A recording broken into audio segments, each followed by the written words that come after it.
Good afternoon or good evening, depending on where you might be. My name is Kevin Michael Grayson. This is the KMG show for Tuesday, December the 7th, 2021. There has been of late Republican talk in my country of Canada. Of course, the Queen is the Queen of Canada as well. And polls, not that I trust them all that much, show that a majority of Canadians would prefer Canada to become a republic. I don't trust the polls because it's not a discussion that we have had.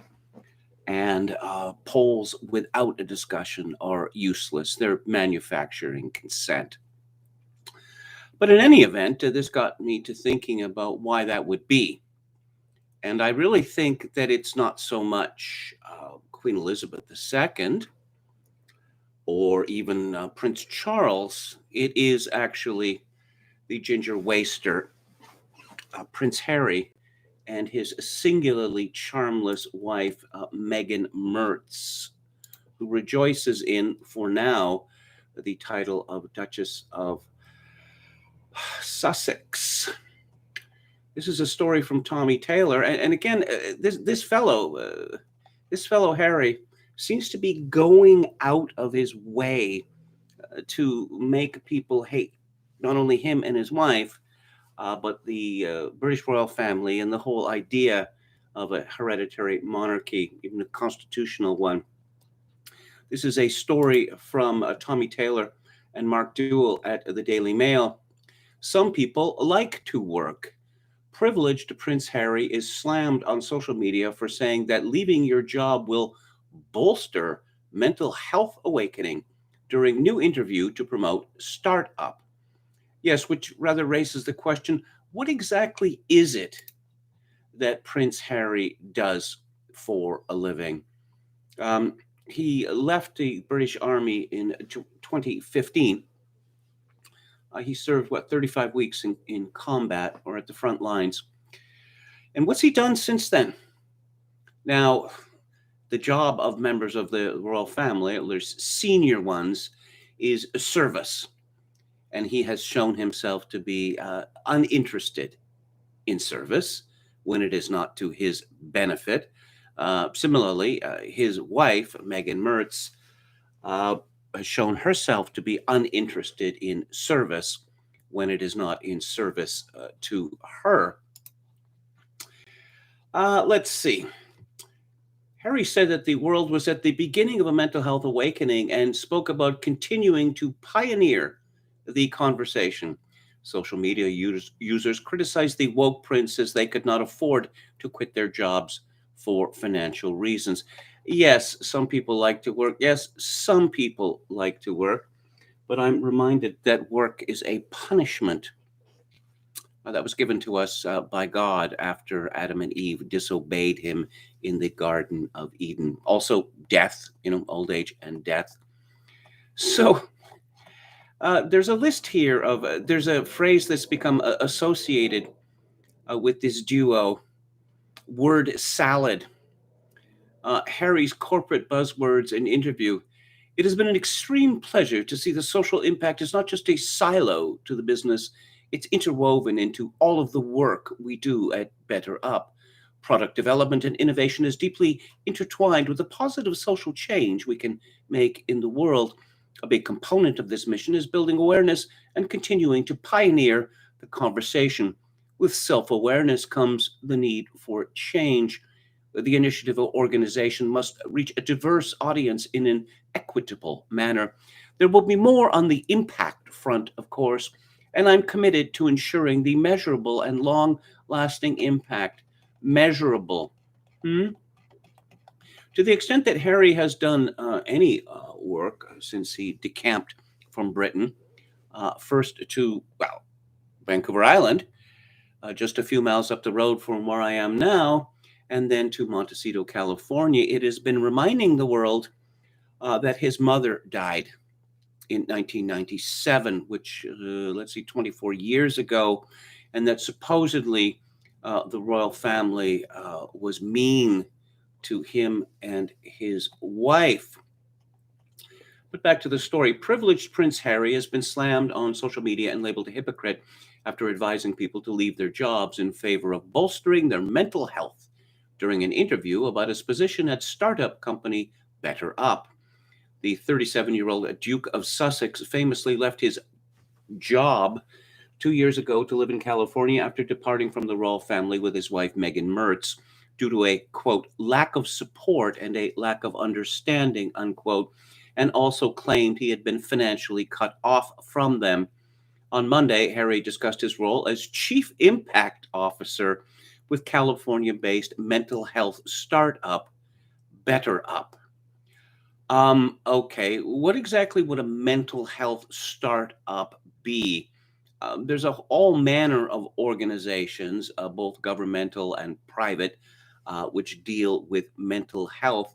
What is it that BetterUp is doing that these organizations don't do?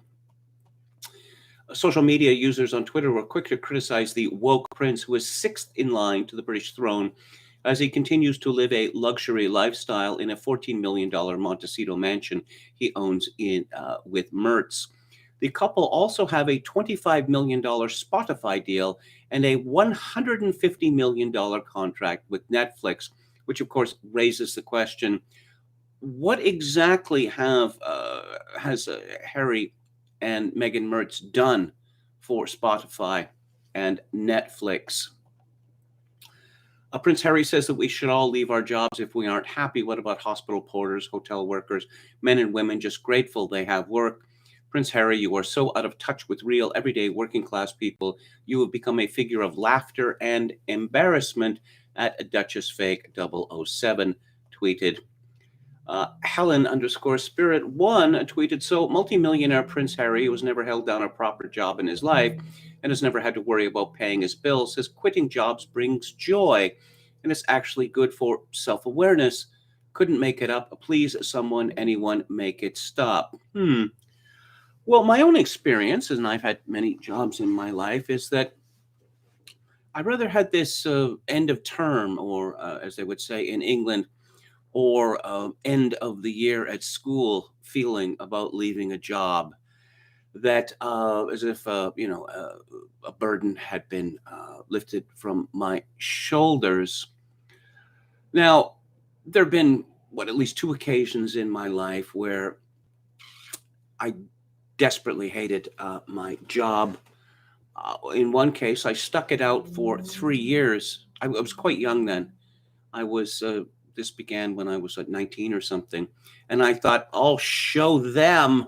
I'm not going to let them win. Afterwards, I decided that this had probably been a mistake. And it probably changed my character for the worse. Decades later, when I was at Alberta Report, and it was clear they intended to make me quit so they wouldn't have to pay me. As I say, I desperately wanted to quit, but I couldn't because I had children and their mother to support. And again, this is the point. Most people work because they must. Yes. Not everyone has 30 million pounds tucked away in the bank. I wonder if you'd give the same advice to people whose mental health is made worse by their marriage. Be quiet, Harry, please. Harry spoke with U.S. business magazine Fast Company on Monday. How exactly is a BetterUp or whatever it's called? This is a business? What is their business model, one wonders? About the world adhering to a mental health awakening and leaving a job based on these reasons was something to celebrate. Of course, Harry spoke up when Naomi Osaka decided to bail from the French Open. And then didn't she bail from Wimbledon too? And of course, Simone Biles bailed. She betrayed her team during the Olympics, and they were cheered to the rafters. It's not really a job, being an Olympic athlete, being a professional tennis player. One plays as many tournaments a year as one wishes. Now, of course, there are sponsors involved, and the sponsors want you to play in the tennis majors. but it's not really the sort of job where you show up at 9 and leave at 5. And you get 2 or 3 weeks vacation a year. No, it's not really a job like that. The interview comes after a survey found last month that nearly a quarter of UK workers are actively planning to change employers in the next few months amid a great resignation prompted by burnout and high vacancy numbers. The poll of 6,000 workers by recruitment firm Randstad UK found 69% of them felt confident about moving to a new job over the next few months, ho ho, while 24% were planning to change within 3 to 6 months. Actually, the reason why, most people are changing their jobs is because they're on contract, because we don't have careers anymore, or they get sacked or laid off. Oh, and I'm looking at Harry here, sitting around a table, and behind him there are large inspirational posters. Oh, resilience is more important than brilliance, one of them says. Better you, better all, better up. It's also tiresome. Be what you mean you thought you could, I don't know, something like that. And there's a very diverse group of people sitting around this table. Harry was asked how BetterUp had adapted its strategy. What strategy? To address accelerated trends in the workplace, such as increased burnout and job resignations. He told Fast Company, it brings us back to the thesis of BetterUp and the work Alexei and Eddie and team have been doing for the last 8+ years before I arrived, and also my personal belief and work in the mental fitness space. So what do you do for a living? Well, actually, I'm in the mental fitness space. What does that mean exactly? Well, on the surface, it looks like these last couple of years brought all these issues to the foreground. The reality is these struggles and issues have been brewing for quite some time. We're just at the beginning of the mental health awakening. As far as I can understand, the mental health awakening is most of the people in the Western world saying that they're neurodivergent. This work has never been more important because people are finally paying attention, and a big component of this mission is building awareness, but of course, and continuing to pioneer the conversation. Oh, just shut up. How in any way are you pioneering the conversation? Going back to the 1970s, we had Betty Ford and Rosalind Carter constantly prattling on about mental health. And I believe Carter's wife said that half of Americans suffered from some form of mental illness. This isn't new. Harry continued, I've actually discovered recently, courtesy of a chat with BetterUp Science board member Adam Grant, that a lot of job resignations you mentioned aren't all bad. In fact, it is a sign that with self-awareness comes the need for change. Many people around the world have been stuck in jobs that didn't bring them joy. That's the bar now, joy. And now they're putting their mental health and happiness first. This is something to be celebrated. On Apple TV's The Me You Can't See earlier this year, and exactly what part of Harry and Meghan Mertz's life can't we see or are not shown off? I suppose there's the nebulous business about their children and who are the parents of their children and how were their children procured, but never mind that. It comes as Harry's brother, Prince William, spoke about the impact of dealing with life and death moments while an air ambulance helicopter pilot. I'm not a great admirer of Prince William's father, Prince Charles, but he served in the armed forces as well, and you don't hear him rabbiting on about this. The Duke of Cambridge became emotional when he described meeting a former patient. Speaking during an audio walking tour recorded for Apple. Yes, and of course, that's the best thing that the royal family can do is just to hook up with Apple, because that just, lets the whole world know that you're not at all distanced. The people that the royal family represents. No, let's just hook up with a corporate behemoth The future king described how he was taking home people's trauma, people's sadness, and it was affecting him by making him sad, despite a happy home and work life.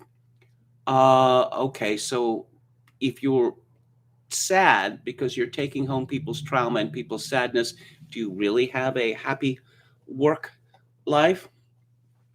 Well, Harry receives a salary from BetterUp. The firm has not disclosed how much he is paid or if he owns shares or stock options. BetterUp offers companies coaching regimes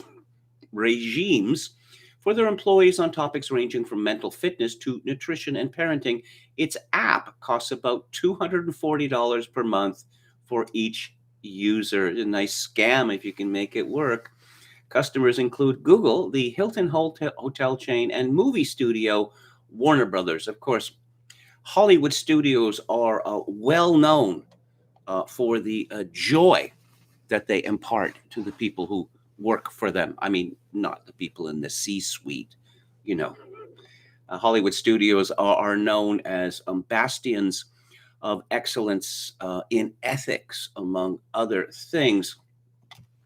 Harry's comments come 2 months after it emerged that the value of BetterUp has topped $4 billion after securing new funding from some of Silicon Valley's biggest players. In October, BetterUp, which took on the Duke as Chief Impact Officer in March. You know, this is one of those, we used to joke about titles like executive assistant for secretary or whatever. Chief Impact Officer, what that means is we've snagged someone who is famous for his name. What he does, God knows. Raised $291 million from investors, valuing the company at about $4.5 billion. One of the leaders of the funding round was Iconic, spelled with a Q, because of course, capital, a secretive investment firm which has managed the money of tech billionaires, including Mark Zuckerberg. Other backers include Mubadala, a sovereign wealth fund connected to Abu Dhabi Crown Prince Mohammed bin Zayed. The latest funding round takes the total amount the firm has raised to $588 million and follows a similar $122 million injection in February. In other Harry and Meghan news, of course, they're involved in a lawsuit against the company that owns the Daily Mail. And the duo won, and it went to appeal, where they won again, even though it was demonstrated that both of them had lied under oath. This is from the site harrymarkle.wordpress.com. This was, at best, an unfortunate lapse of memory on her part. Is this the quote of the year? We didn't think anything could beat recollections may vary, but we seem to have a winner here. These were the words of Sir Geoffrey Voss, the newly appointed Master of the Rolls, referring to the wife's inaccurate, false, misleading, and seemingly perjurious statements. Yet you can imagine the esteemed and much-loved Lord Denning issuing, can you imagine Lord Denning issuing such a weak, lackluster, feeble, impotent, and puny statement? TW appeared to have been afflicted with a bout of lapsus memori, which surfaced only when Jason Knopf delivered his evidence. How many more bouts of this affliction can she suffer from? The fallout from the BBC and Arnold Rajan's vanity project, entitled The Princess and the Press, continues, where Rajan was forced to publicly apologize for old disparaging remarks about members of the royal family, and then didn't appear for a scheduled radio show as the BBC are waking up to the backlash. The BBC may have stood by him, but the knives are out for both the BBC and Rajan for how utterly stupid to have an anti-monarchist present an alleged documentary on how the media perceive the royal family. While the BBC have attempted to defend Rajan by stating the comments were made before he joined the BBC, surely they would have hired him on his work and his ethics that were quite apparent, having written an open, not private, letter to the Cambridges that criticized them. Yes, I can see we're going through this whole people's princess nonsense that they pushed about the Princess of Wales. They have their welcome is over in Britain. They're hated there. They're actively hated there. How long before America gets sick of them? Because America likes scandals in its famous people, and there's a limit to how far Harry and Meghan can go with scandals. I suppose they could separate, or they could announce that they were getting divorced or whatever. But exactly how Meghan Mertz would keep her title after that is an interesting question, although I'm sure she has no doubt that she will. And there's no doubt in my mind that they are going to be divorced. Let's have a look at the chat. Okay, hello to Anrun, Dan, William Hicks, Dawn Willis, who says Uhuru, Chokakin666, and Oscar Toe. Anrun says Eric Holcomb, the Republican governor of Indiana, yesterday, get vaccinated. I'm convinced the vaccine works. The numbers are compelling, no doubt about it. He added that this is now a pandemic of the unvaxxed. Well, I guess he's not reading the news, is he? But that's true of a lot of people. Oscar Toe says Prince Harry is basically Lucifer without the charisma. I think you're giving him too much credit there. Lucifer is an highly intelligent man, and Harry is a ginger waster. Anwan says these people aren't going to stop. They'll move on to new or different lives, but they won't stop. No sleep. To Breezewood, Pennsylvania says looks like it's time for the base to bully side the party again. Chokokin666 says leisure is sublime. For some it is. I mean, you see what people do with their leisure today. It's not really compelling, is it? I don't think that. I just imagine George Costanza sitting in front of the television, the summer of George, where he didn't have to work and got paid for it. And his idea of, enjoying leisure was sitting in front of the television all day long while eating an enormous block of cheese. Let's see. Glorified Zoom therapy session says no sleep. Hello. Hillary will go again, 2024, says DeBareas.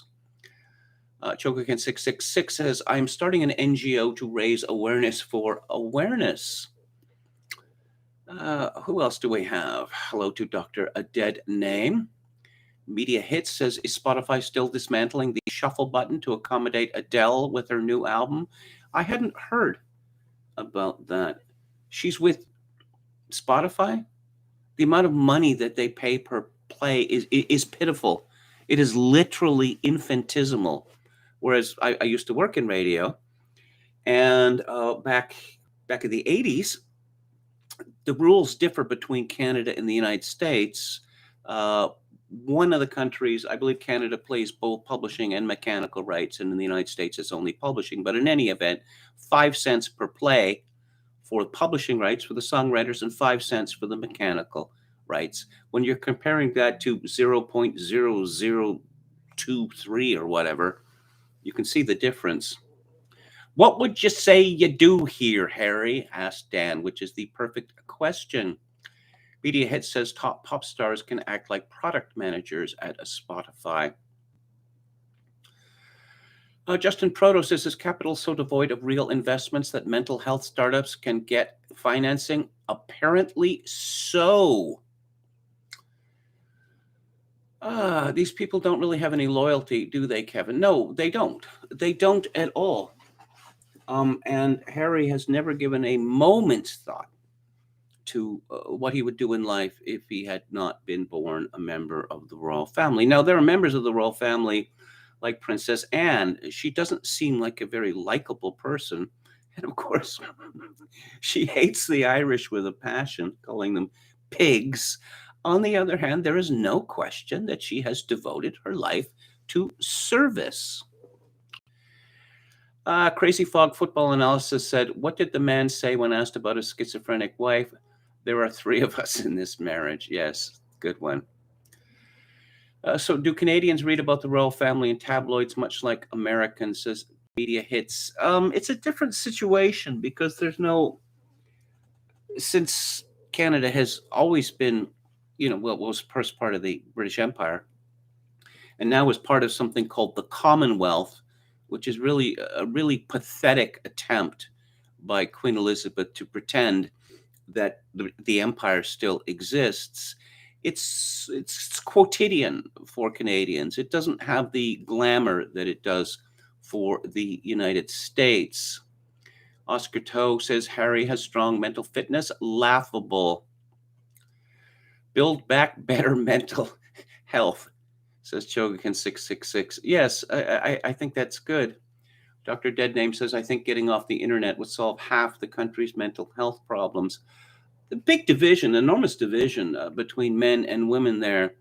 I know that there's some men who act like women when they get criticized on the internet, particularly after going after someone else or some group of people, I don't know, like men or white people. There's a idea of sport inherent in that. But with women, oh my God, how could anyone say this to me? Didn't you just say like 10 minutes ago that you wish that white people would disappear? And you were broadcasting this to the world, you understand, and you didn't expect any pushback from that? DeBarea says, I honestly feel sorry for Harry. Red Sulfur says, internet is like a drug pusher. Media Hit says, this morning on The View, the girls were discussing New York having vaccine mandates for private companies. I had the TV muted, didn't care to listen to nonsense. So Harry is saying it is best for your mental health to quit your job and be homeless. Astonishing, says Oscar Toe. Crazy Frog says, when I saw the Amish building, that house in the movie Witness, I realized there was something very wrong with the paradigm I occupied. Silence is powerful, says Red Sulfur. When a disciple asked a pregnant question, the awakened one just picked up a flower and showed it to him. $240 a month for an app? Asked Dr. Deadname.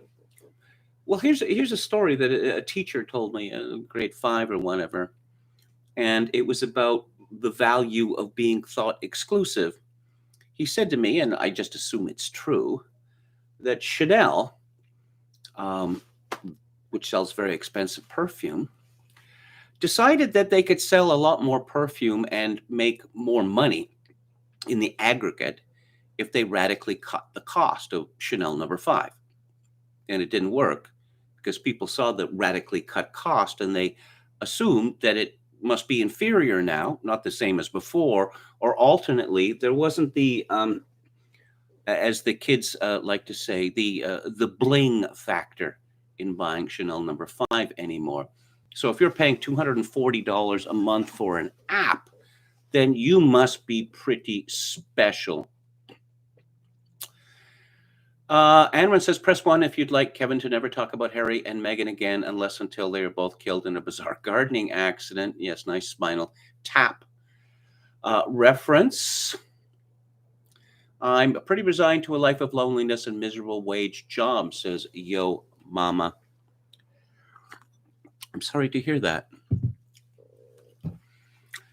Harry's epiphany could be responsible for an onslaught of people quitting their jobs and becoming trailer reaction YouTube virtuosos.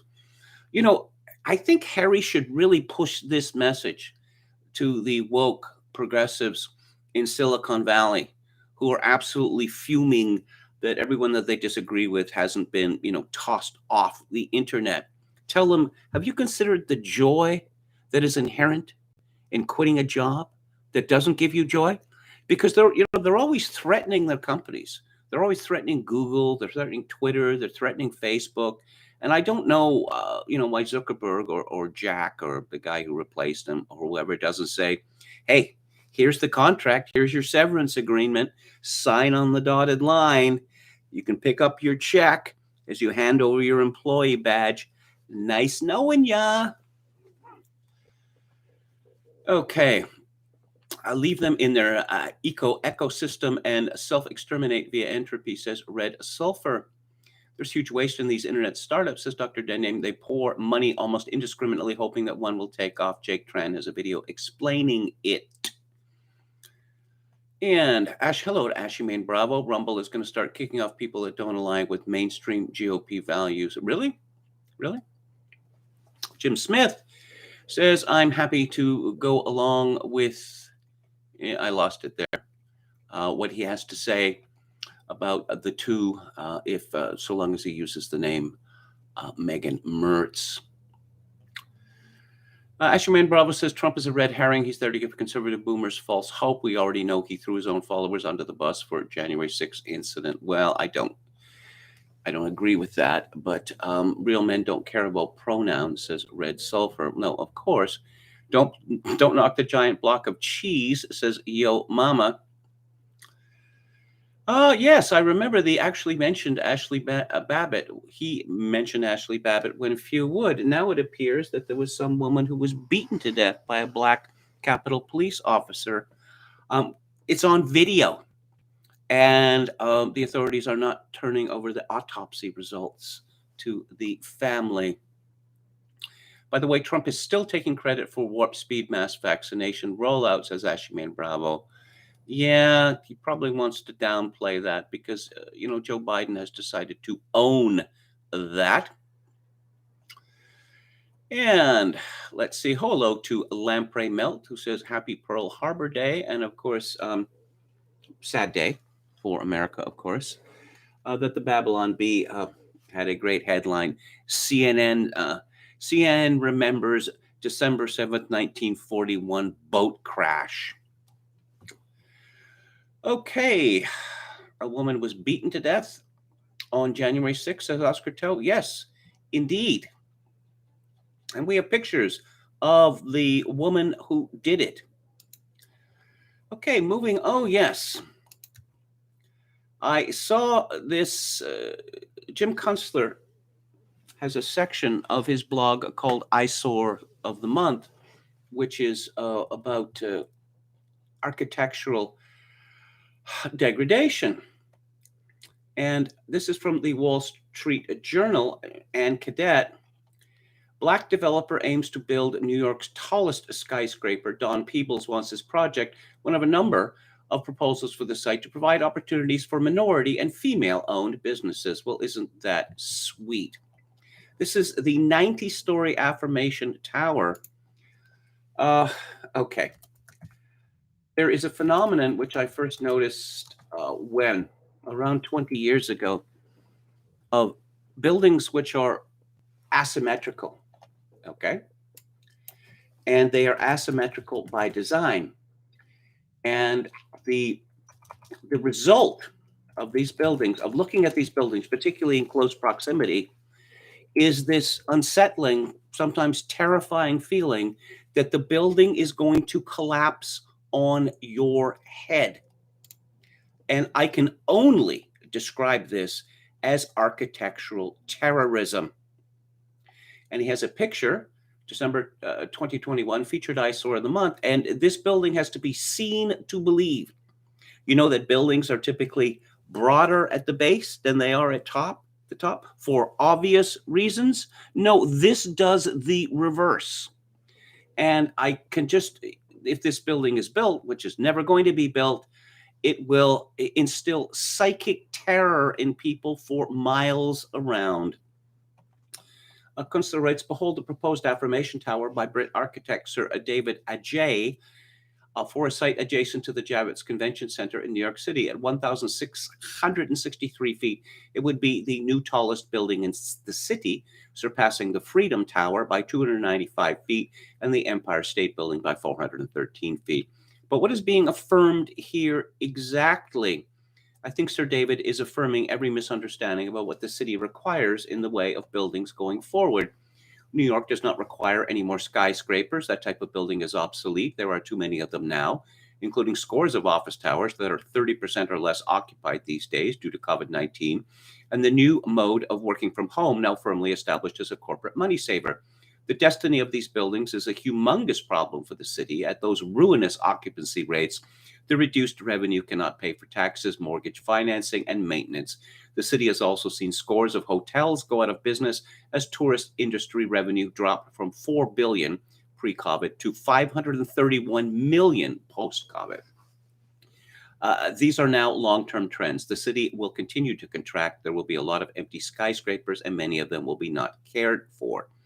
By now, you have surely noted the peculiar design of the Affirmation Tower. It's intended to provide the unsettling effect of defying gravity. Cute, but guess what? The human brain does not really appreciate buildings that even just look like they are liable to fall down, especially post 9/11, when several gigantic buildings actually did fall down. The cultural memory of all that will thunder through generations, and contrary to the current dogmas of the architecture clerisy, Liebeskind, Koolhaas, Maine, et al., city life is not improved by inducing additional anxiety in the people who live there. Since we are moving swiftly now into the next era of capital scarcity and social disorder, the darn thing probably has zero chance of getting built. And in the comments, people made reference to an ongoing scandal in San Francisco, which is the tallest residential structure in the world. And what is it called here? It's sinking.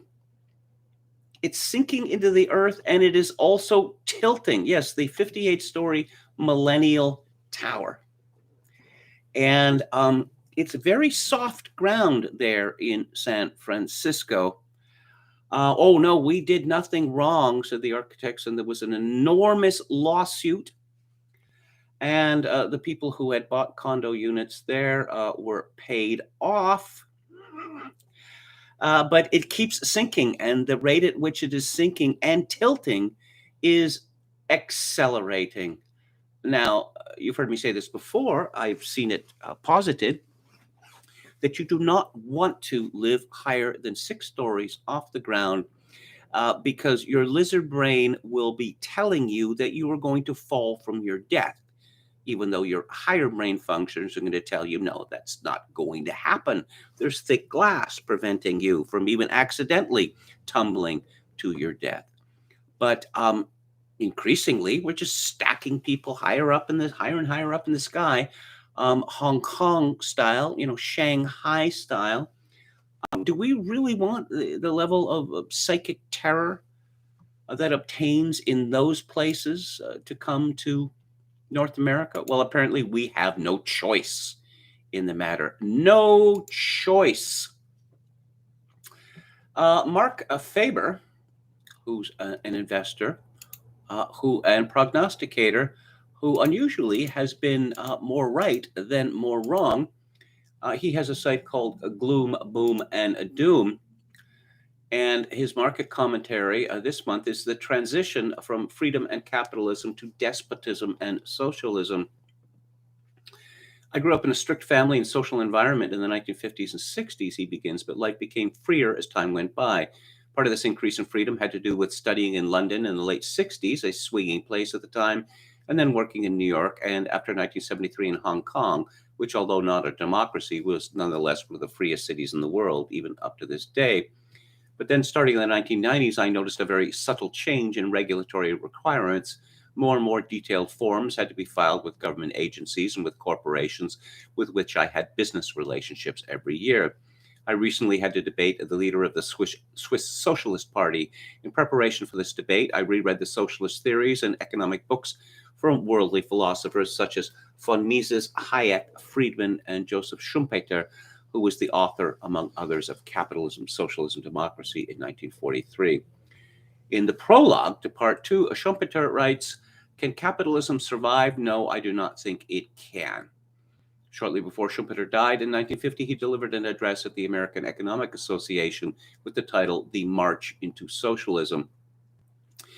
In this speech, Schumpeter modified this definite forecast, but based on observable tendencies, he concluded that the capitalist order tends to destroy itself, and centralist socialism is a likely heir apparent. The march into socialism is therefore the migration of people's economic affairs from the private into the public sphere.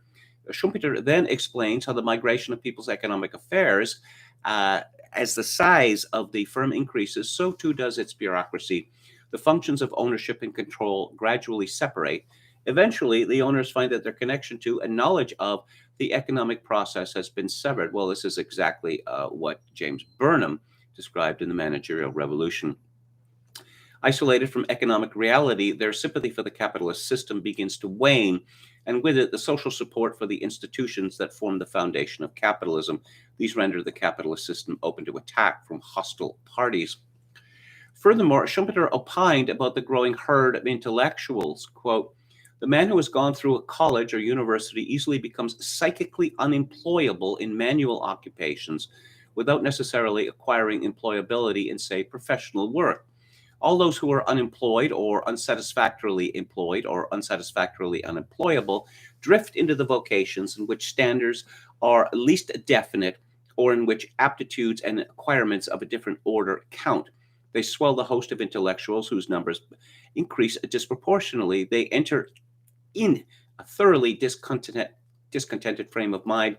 Discontent breeds resentment, and it often rationalizes itself into social criticism, amounting to moral disapproval of the capitalist order. Finally, Schumpeter believed that a perennial inflation can play an important part in the eventual conquest of the private enterprise system by the bureaucracy. The resultant frictions and deadlocks being attributed to private enterprise and used as arguments for further restrictions and regulations. A situation may well emerge in which most people will consider complete planning as the smallest of all evils. What I like best was Schumpeter's observation that capitalism would stagnate provided it would get sufficient help from the government. All the current interventionists seem to overlook this when, in fact, it has been evident for quite some time. But unfortunately, as Hayek observed, if socialists understood economics, they wouldn't be socialists. And again, that is from Mark Faber at his website, gloomboomdoom.com. There's a piece from Aris Roussinos at Unheard called Zemmour is Just the Beginning. Considering the amount of turmoil Britain's relationship with Europe has caused in the past half-decade, you think British commentary would be paying more attention to the French election and the dramatic rightward shift of the French electorate it has already revealed. The entire French left, representing every shade from communism to soft left social democracy, can barely muster 20% voter support combined. The center, represented by Macron, has shifted further towards a traditional perception of right-wing politics than anyone on the Tory benches, railing against woke American cultural imperialism, shutting down Islamist NGOs, and moving towards a markedly civilizationist discourse about what it means to be European. Meanwhile, Eric Zemmour's entrance into the presidential race has taken the direction of French politics further right than it has been in many decades. Openly campaigning against the Great Replacement, which of course isn't happening, but it's good that it is, against the theft of democracy by unelected judges and journalists, and promising to pull France out of NATO's decision-making structures at the helm of his newly titled Reconquest Party. Oh, and I love that. You know, it's redolent of Spain, the Reconquista, right? Zemmour is rapidly expanding the terrain of acceptable French political speech on the right. At his rally yesterday, he ruminated in Trumpian fashion over the epithets applied to him by French tastemakers. Me, a fascist, he asked, as the crowd roared in approval. Well, let's see. No wonder that the center-right Les Républicains, the equivalent of the Conservative Party, are paying attention to the new public mood.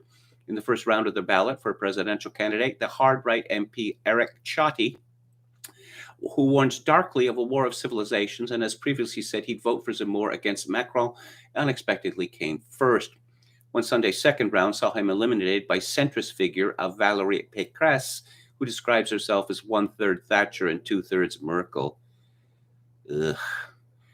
Ciotti announced a new movement to the right, proclaiming that we want a strong right that isn't ashamed to be right-wing, though a photo opportunity over lunch with Pécresse shows him staying in the Les Républicains fold.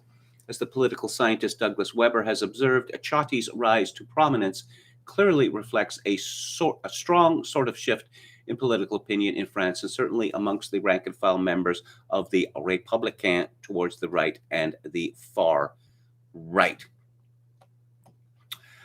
Which is all good news.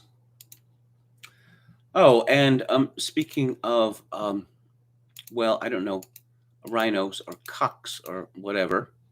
Here's a story from the Georgia Star News.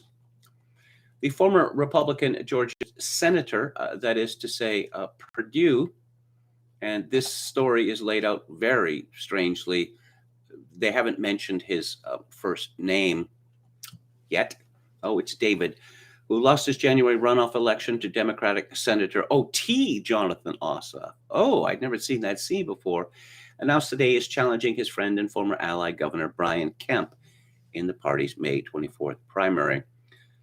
This isn't personal, Purdue said. It's simple. He has failed all of us and cannot win in November. Instead of protecting our elections, he caved to Abrams and cost us 2 Senate seats, the Senate majority, and gave Joe Biden free rein.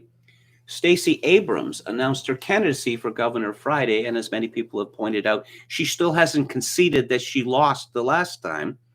But of course, elections can't be fixed in America. We all know this. Abrams was the Democratic nominee for governor in 2018. In the years since her loss to Kemp, she has worked to change Georgia's voting procedures publicly and privately by convincing Secretary of State Bradford Raffensperger to sign consent decrees, which restricted the state's ability to validate signatures on absentee and mail-in ballots. Purdue said, "Over my dead body will we ever give Stacey Abrams control of our elections again." What happened to this Raffensperger fellow? How was this decision made? Because it's shocking. Because what would normally happen would be that Raffensperger or someone higher up the chain would say, "No, Stacey Abrams, you see, we won, so we get to make the rules. Why don't you try again?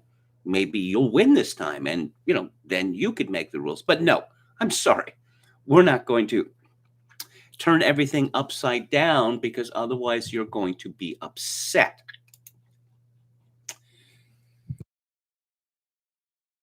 Anyone can get on television now. Anyone can get on television, no matter how pig ignorant. And here's another example from Christine Marsh at lifenews.com. MSNBC has become so unhinged over state laws challenging Roe v. Wade, they're actually trying to convince their audiences that the pro-life side is racist and founded on white supremacy, when it should be common knowledge that the largest abortion provider in the country was founded by a racist eugenicist white woman. Her name was Margaret Sanger, and she was, shall we say, irked by the thought of Black people reproducing themselves. On American Voices with Alicia Menendez Sunday, the left-wing host invited her radically biased guests to stir up fear and panic over the possibility the Supreme Court would uphold Mississippi's 15-week abortion ban, and that could lead to fetal personhood laws. Give us a sense of what shifting control of reproductive rights to states means for abortion care, she asked her first guest, NYU law professor and MSNBC regular Melissa Murray. Murray was upset that Justice Clarence Thomas's comments would lead to the protecting of the fetus as a person under the Constitution. Murray later complained that this is a court that's very much going to be out of step with the majority of the country. But is that reality? Because it seems the majority of the country agrees with classifying the fetus as a person, considering there are already 38 states that have fetal homicide laws. Menendez's second guest, Black Lives Matter activist and MSNBC regular Brittany Packnett Cunningham, really went off the deep end. After complaining that attacks on abortion care were attacks on democracy, she made the bizarre argument that the pro-life movement, the one advocating for saving Black lives, was rooted in, wait for it, white supremacy. And Brittany, let's also declare about where this comes from. After Wednesday's arguments, you tweeted the roots of the pro-life movement, and you have that in quotes, are about preserving segregation and building a white supremacist religious right. Tell me more, she pleaded. Her guest's strange argument came from a 2014 Political article that claimed so-called segregationists after Roe founded the pro-life movement as another way to discriminate against Black people 25 years after Brown versus Board of Education and 15 years after the Civil Rights Act. You could trace the pro-life movement in America back to people, I don't know, like Susan B. Anthony. Women in the mid-19th century were making the argument, a quite reasonable one. Men like to have their fun with us, but they won't let us keep our babies. This is absolutely berserk. Absolutely berserk. there are a fair number of people on the right, some of them say so publicly, and some of them keep this private, and a fair number of people who would we say are Greens, deep Greens, who take the position that abortion rights or no restrictions on abortions are a good thing because it means fewer black people, because about half of all black babies are aborted. I've had people say to me, "Oh, come on, you should be in favor of abortion. It means fewer black people." And my response is, and I don't mean to be currying favor with anyone, okay? They have as much right to life as the rest of us. And it just seems to me that glorying in the murder of other people is sickening. Okay, and more on anyone can get on television. This is from Paul Bedard at the Washington Examiner. This week's liberal media scream features the cast on MSNBC's Morning Joe embracing the liberal Atlantic magazine's special edition on the January 6th riots that suggests the events on that day were a dry run for more GOP antics. Hosts Joe Scarborough and Mika Brzezinski featured Atlantic editor Jeffrey Goldberg, who said it would take more than one issue of his magazine to, quote, trace the Republican Party's decomposition from Lincoln's day to ours. It is enough to say that its most recent and most catastrophic turn toward authoritarianism, nativism, and conspiracism threatens the republic that it was founded to save, unquote. Does Jeffrey Goldberg know anything at all about American history or about Abraham Lincoln? You want to talk about authoritarianism? Abraham Lincoln was the most authoritarian president in American history.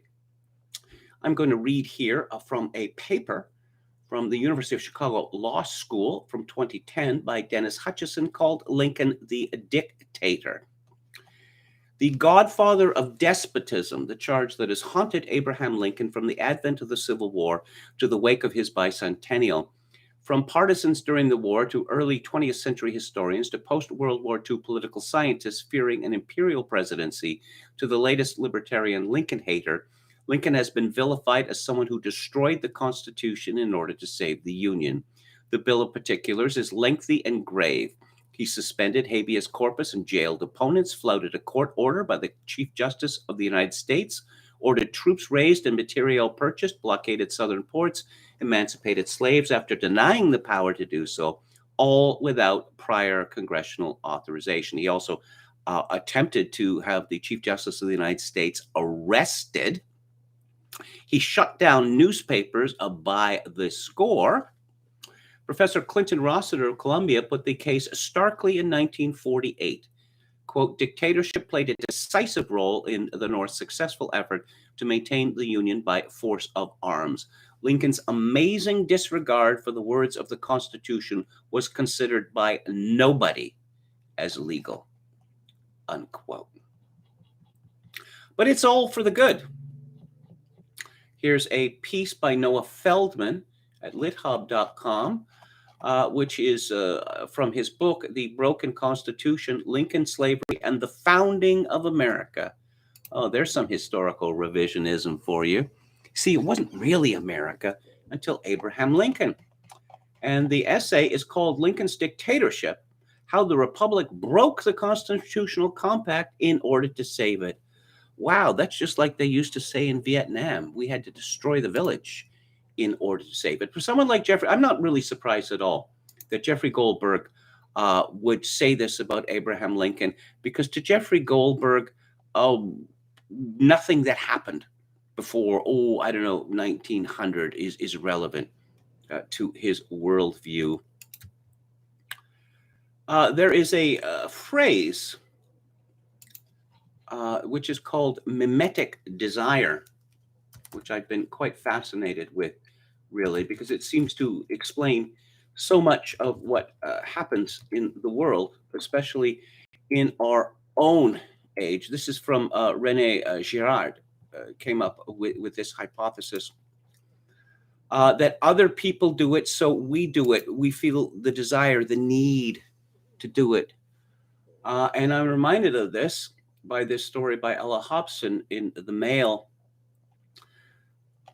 Florence Pugh says she fainted when she got her new septum piercing as she shows off the bling at the New York City Don't Look Up premiere. Florence Pugh showed off a new septum piercing at the premiere on Sunday evening. The Little Women star flashed the silver ring as she donned leggy mini shorts with a matching bandeau for the glamorous affair taking place at Jazz at the Lincoln Center. On social media, the 25-year-old actress said she fainted when getting the piercing. And there's a picture here, which I don't want to look at, the preliminary to her actually having the ring put in. And lollipop help. Her friend Zoe Lister-Jones gave her a lollipop to make her feel better. Praise the piercing heavens, she wrote about her actress friend. Thanks. She said, another one of these women who, this is just, I'm looking at a picture of her outfit here, and it's just horrifying. What were you thinking of putting this on in public? So we have an attractive young woman who's decided to make herself look like an ox, and I can explain this to you. It's a signifier. It's a sexual signifier. And what it means is I will do it on the first date. There are many other such sexual signifiers, piercings generally, tattoos, particularly tattoos which are close to primary and secondary sexual organs, multicolored hair, asymmetrical hair, clothes which are too tight so that one's body fat spills out from their clothing. Yeah, many such cases, as Donald Trump would say. Let's go back to the chat. Halper says there's a great diatribe against Lincoln in the Spielberg movie where he's called a usurping senator, Caesar by a senator. Of course, we all know what John Wilkes Booth said, sic semper tyrannis, usually translated literally as, thus ever to tyrants. Colloquial meaning would be he got what he deserved. Putin is waiting for the coldest day in the calendar, says Crazy Frog.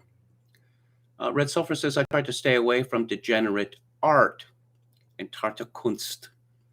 I'm not convinced Abe Lincoln is real. I've never seen a man who looked like that in the wild, said Oscar. Oh, yes, Abraham Lincoln, the man of the people. What did he do before he got into politics? He was a railroad lawyer. Does that sound like a man of the people to you? No, it's the opposite of that, too. Oscar Toe says, Sting's new band, Mimetic Desire. Next, elbow piercings. Crazy Frog says, if Putin invades, I would describe that as a white swan event. Okay. What do you think Lincoln would have done if he'd lost the 1864 election, asks Yo Mama? That's a good question. That is a good question. Contra Coup says, really lucky, same luck that allowed him to rise from an entry-level position to the upper leadership of Goldman Sachs in only a few years. Quite a feat for a college dropout. And we are referring, to Jeffrey Epstein. Okay. Alexander Acosta was the Attorney General of Florida at the time Jeffrey Epstein was convicted, says Ashimain Bravo. Yes, I'll just remind you once again, because it's important, that the plea bargain that Jeffrey Epstein got was illegal under the law of the state of Florida, because what he got was a slap on the wrist. And I believe it was Acosta who indicated that he was told, forget it, Jake, it's Chinatown, when he objected to this.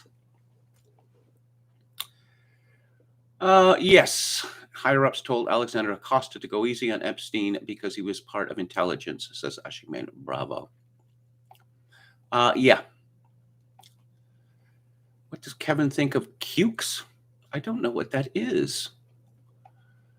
What does Kevin think of DeSantis? Well, I'm quite impressed by what he's done with regard to COVID. Quite impressed indeed. Beyond that, I don't know much about him. It was actually, wasn't it Alan Dershowitz who cooked up the sweetheart deal? Dershowitz, of course, made many trips to Pedo Island. The flights that my trail of disgrace, there's been some, how shall I say, mis or disinformation about this. Trump never went to Pedo Island. Epstein gave him a plane ride. I don't know, from Florida to New York because Trump's plane was in the shop. Leslie Wexner, Ashiman Bravo. Yeah, Leslie Wexner is a very interesting story as well. Well, that's where Epstein's money supposedly came from, because he presented himself to Les Wexner as a genius money manager. Wexner gave him what has to be the most fabulous apartment in New York City. Quite a gift. Quite a gift. The question is, Abrams still wearing the cape? Yes, Robert Maxwell was given a state funeral in Israel.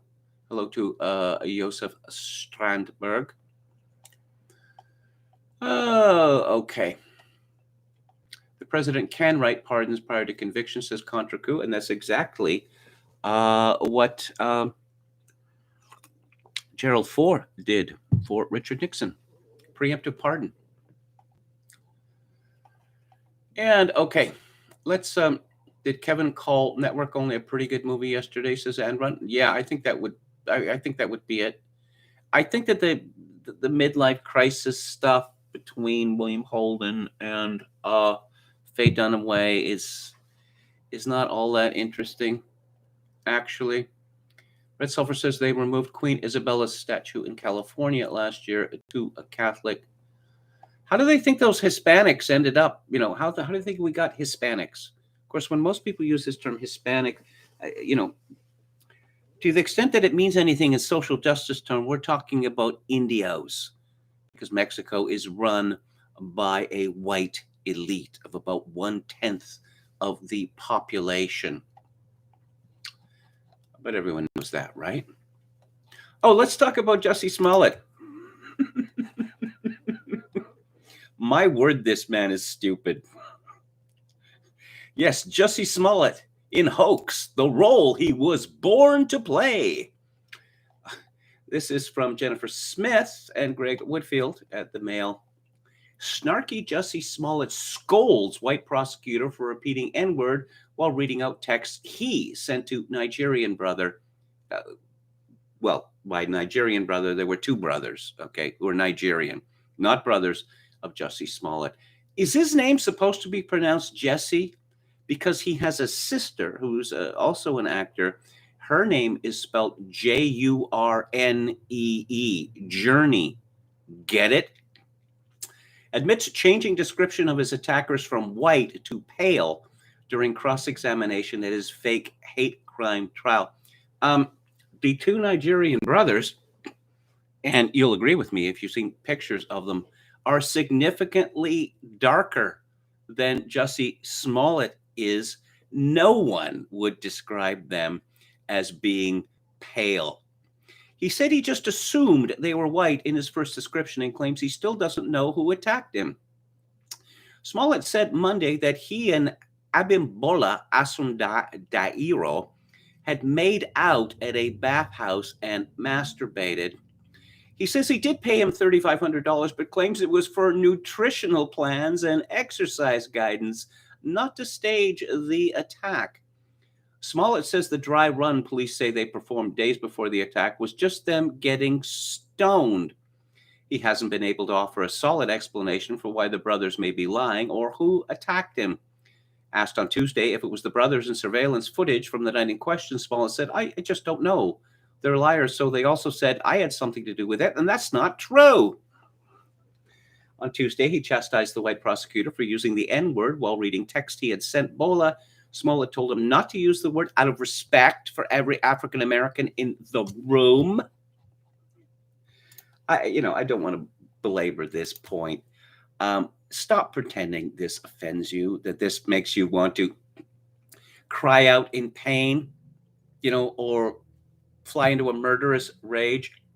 So Jussie Smollett was born in 1982, and his first movie, The Mighty Ducks, he was 9 or 10 years old when he starred in that.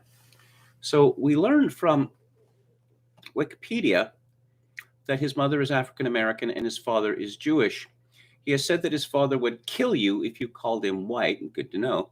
His father was absent from his life for a significant portion of his childhood. Okay, so here we have a boy with an absent father, presumably a strong mother, who gets into show business at the age of 9 and ends up homosexual? Now, I'm not suggesting there was grooming going on there, because everybody knows there's no such thing as grooming in Hollywood, and there's just an outrageous insinuation to make. Smollett told the judge he didn't want to answer yes or no to the questions the judge ordered him to. Now, in any case like this, particularly when expensive counsel has been procured, your criminal lawyer, he lays down the law of how you're supposed to dress in court, how you're supposed to, act, the things you can say, the things you can't say, to not show disrespect to the judge, etc., etc., etc. But Jussie knows better. Of course, Jussie had some powerful friends. For instance, the prosecutor in Chicago, Kim Foxx, who apparently was talking to a whole bunch of powerful people about this case and decided not to press any charges. And then she kind of sort of recused herself from this. And Kamala Harris, who blurted out to the world on Twitter that this was a modern day lynching, notwithstanding the fact that isn't the point of lynching to kill someone dead? And that this was an obvious hoax from the beginning. It's freezing outside in Chicago, the windy city, and you decide at 2 o'clock in the morning or so, a little later than 2 o'clock, to go out for a Subway sandwich, because presumably there was no food in his luxury apartment. Some good stuff at the Daily Beast. Jussie Smollett got totally nailed in his cross-examination. After Monday's juicy ho-ho testimony from the Empire Star, the prosecution didn't pull its punches as the celebrity trial of the year nears its end. This is by Ernest Owens. Special prosecutor Dan Webb put the focus back on the attack on the Empire Star that the actor allegedly staged in a brutal cross-examination Tuesday. So we're supposed to believe that some Nigerian accosted Jussie Smollett, at 2:15 in the morning on the freezing street of Chicago, and assaulted him and put a noose around his neck and shouted, "This is MAGA country." Yeah, Chicago, MAGA country. Was he asked about the voice of his assailant, his alleged assailant? Because, obvious question would be, if you're pale, did he sound like a pale person? Did he sound like he was white, or, maybe Asian, or even Hispanic? Did he have a black African accent? No, because he's from Nigeria. Tuesday's cross-examination felt like a masterclass on how to zero in on details and seal the deal. After a day of salacious speculation, innuendo, and tabloid fodder, Webb wanted to remind the jury what they were here to decide upon. Webb focused on the scene of the incident and the actions leading up to it. Evidence provided during the trial showed that Smollett and the Osundairo brothers drove multiple times in the preceding days around the exact location where the actor would later claim he was physically attacked, had bleach poured on him, and a noose put around his neck in the frigid wee hours of January 29th, 2019. Smollett had previously testified that he solely worked with Abimbolo, the Asundairo brother, he also testified that he had a sexual drug-induced relationship with, and that he didn't get along with older brother Ala Binjo, who Smollett claimed had nothing to do with my life. Abimbillo, who appeared as an extra on Empire, has denied that he and Smollett had a sexual relationship. So why was Ola Binjo in the car with the two of them around the area in question for a workout that didn't happen? You got so stoned that you cited when you got to Streeterville you were too stoned to work out? Webb asked.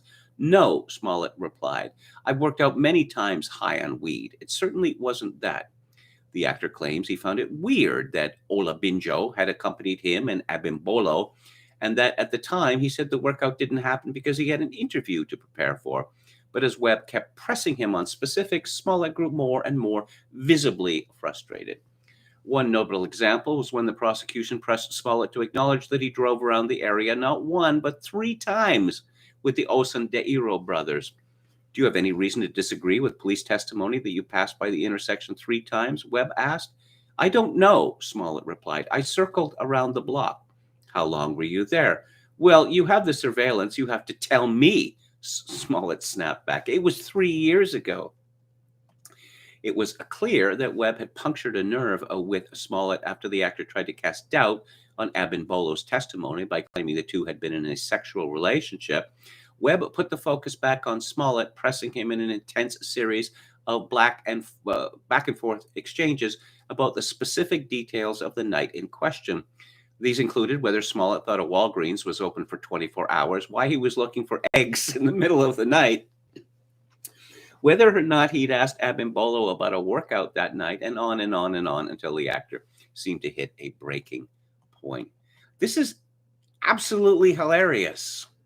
That, okay, so you have a half Black American actor and you have 2 Nigerian weightlifters, at least one of whom is in a sexual relationship. And so they get ridiculously high and decide to plan a hate hoax. Guess what, folks? Didn't work. And who says the news is all doom and gloom? Certainly not me. Certainly not me. And let's see, what else do we have here? Oh, Don Lemon has been dragged into this. This is not a very good week for CNN anchors. This is from Steve Watson at Summit News. Days after CNN fired Chris Cuomo for abusing his position to help feed information to his sex pest accused brother, it appears that another host, Don Lemon, could become the center of another journalistic ethics scandal. Reports indicate that Lemon was pinpointed by Empire star Jussie Smollett, who claimed in court that he received text from the CNN host warning him that police believed Smollett had faked his own attack in February 2019. The whole world, except for dimwits like Kamala Harris, believed that he had faked the attack.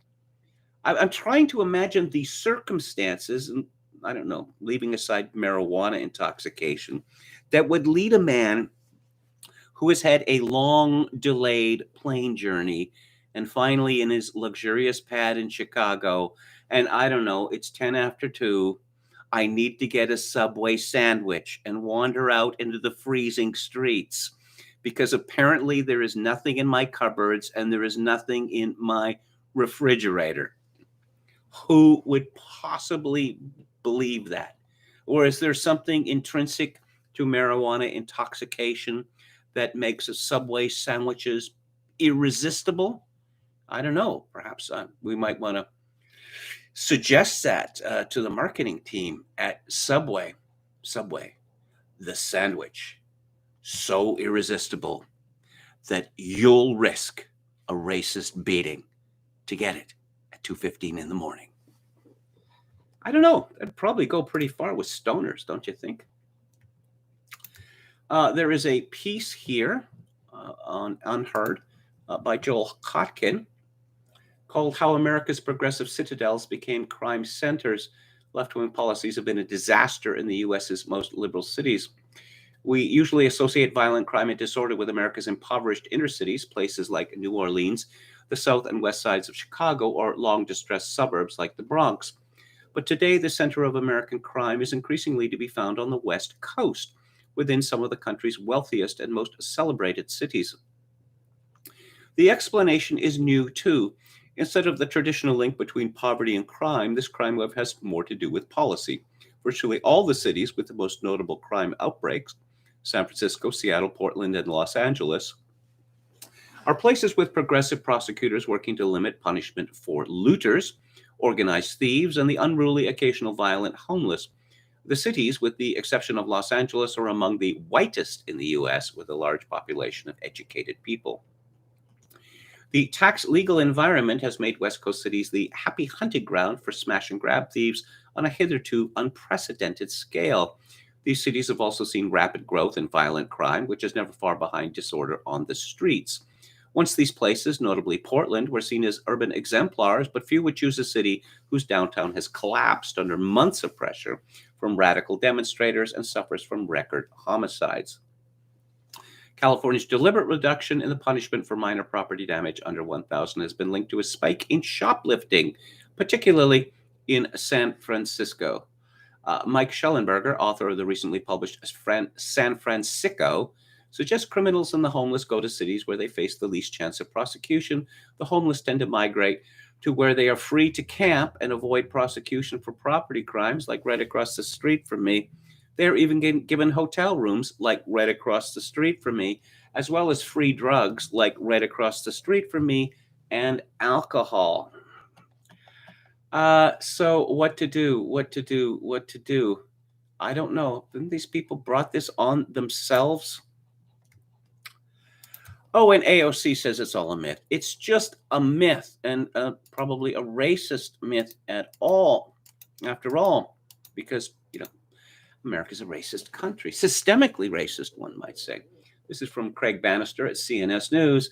After Representative Alexandria Ocasio-Cortez said that data doesn't support allegations that organized smash and grab robberies are taking place, the National Retail Federation and Walgreens released data debunking her claim.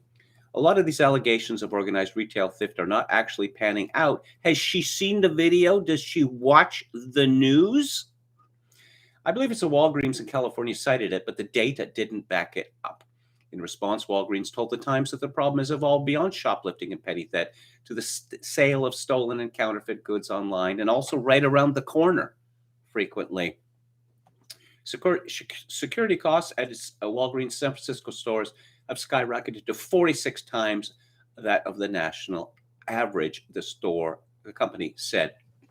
Data provided to the Times by the National Retail Federation shows that the annual cost of organized crime to U.S. business is indeed on the rise, increasing for the fifth straight year from about $450,000 in 2015 to more than $700,000 today.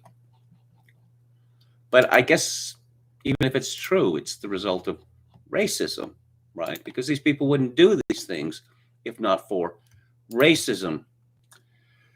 There is a thread by someone on Twitter called Stone Age Herbalist, and I don't know how much of this I can read or how much of it I want to read, because it is so sickening and horrifying, but it is important.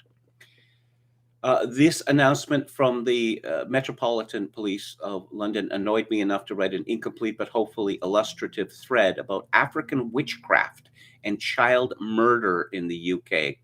Makes for grim reading, but people should know that this is happening. Please retweet and share. The Met, BBC tweet said, Met Police to get training in spotting child abuse linked to witchcraft.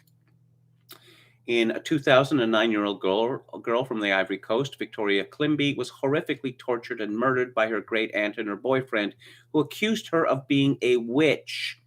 Her death could have been prevented when inquiry noted fears around racism. And I'm not going to read the list of the horrors meted out to her. She was hospitalized twice, and social workers had ample reasons to intervene, but failed, costing Victoria her life. In 2001, the torso of a young boy was found in the Thames. His throat had been slit, his blood drained, and limbs head removed. Dubbed Adam, the boy has never been identified, nor murderers found. His blood and limbs were likely used for a magical potion. if you notice things, as I like to do, you will notice that whenever you hear these, almost always, whenever you hear these horrific tales of children being crippled or murdered or near murdered by their parent or parents, social workers have almost always been involved. Almost always. And guess what? It turns out that the police have known about this for decades, and they didn't do anything about it because guess why?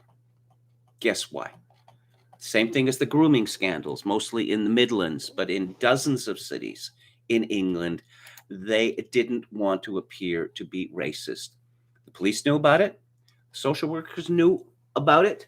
The local council authorities knew about it. And the MPs, their own MPs knew about it. But again, this might suggest that diversity is not actually or should be England's highest goal. Now, I want to read something here from thomascasey.wordpress.com, and it's something that I alluded to yesterday, and it's relevant to the upcoming topic. This is Mass Formation by Dr. Matthias Desmet, professor of psychology, University of Ghent. I came across this information about mass formation and how we were being socially engineered en masse into totalitarianism worldwide.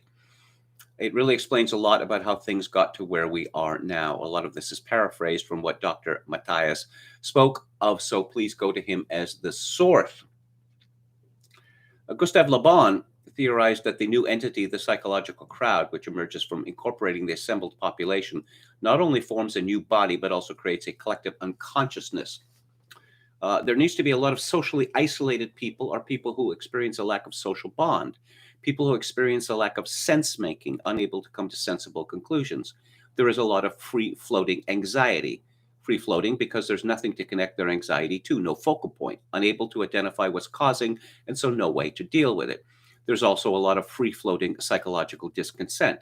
People may experience their daily lives as lacking any purpose or meaning. Free-floating anxiety is the most painful psychological phenomenon to experience and leads to panic attacks. In this state of unfocused anxiety, the mind tries to connect its anxiety to something, an object of anxiety. The next piece of the puzzle is a strategy to deal with this object of anxiety. So when these preconditions are highly present within a population and the media provide a narrative which indicates a focal point for this anxiety, while at the same time describing a strategy to deal with this object of anxiety, then all the anxiety connects to this object of anxiety. If a large segment of people are willing to follow this strategy to deal with this object of anxiety, no matter the cost, then in a second step, people start a collective and heroic battle with this object of anxiety. And in that way, a new kind of social bond emerges, and with that, a new sense of sense-making or purpose. Suddenly, all life is directed towards battling this object of anxiety. This creates a new sense of connectedness with others in the mass formation. This sudden and radical switch from the negative state of lack of social connection to the opposite, a massive increase in social connection, leads to a mental intoxication.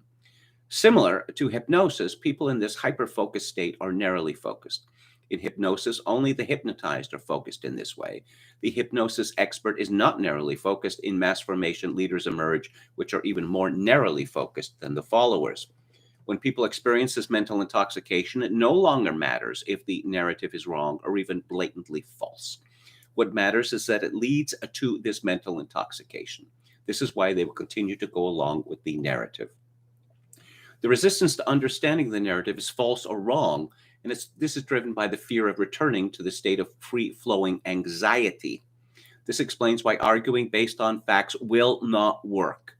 Facts no longer matter to them. Given the facts, they will be unable to come to sensible conclusions, even in their own best interests. Mass formation is also similar to mass hypnosis in terms of people's willingness to put up with things normally intolerable. Standard hypnosis is used in place of anesthesia during minor surgeries, and the subjects experience no pain as they are being cut into. In mass formation, people do not get egotistical at all. Rather, the contrary. Mass formation focuses the attention so much on one point that you can take everything away from people, their physical well-being, their material well-being, and they won't even notice its absence. In mass formations, people become radically intolerant of dissident voices. This person threatens to wake the people up, and then they get angry when confronted by the initial anxiety and discontent they experience by challenges to the official doctrine. The crowd direct all its aggression at dissident voices. At the same time, they are radically tolerant of their leaders who pronounce the mainstream narrative. These people can lie and cheat and do everything they want and will always be forgiven by the crowd. All the lying, dishonesty, and misbehavior is seen by the crowd as doing it for their own safety.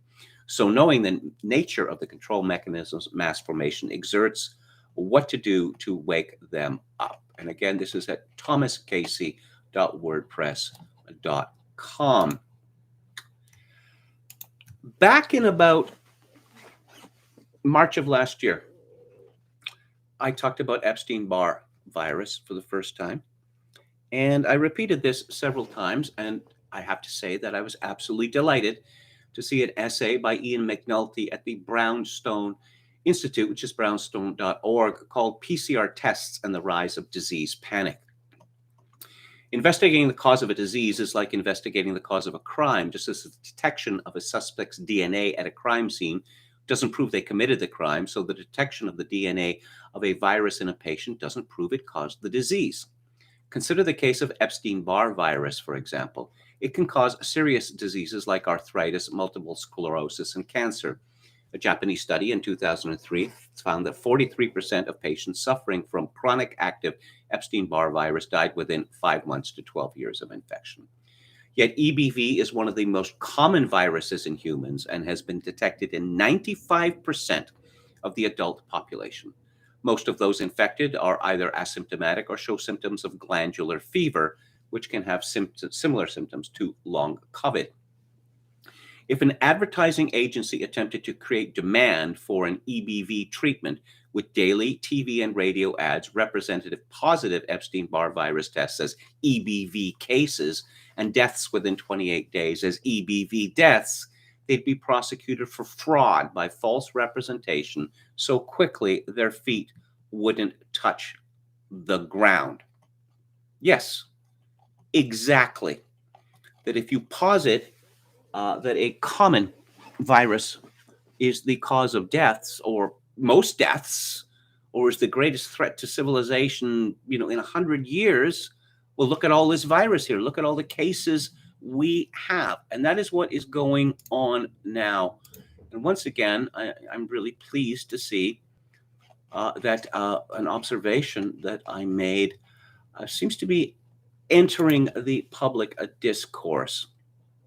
Let's talk about Bruce Arthur, who is he's a coronavirus reporter. Sounds pretty cool, right?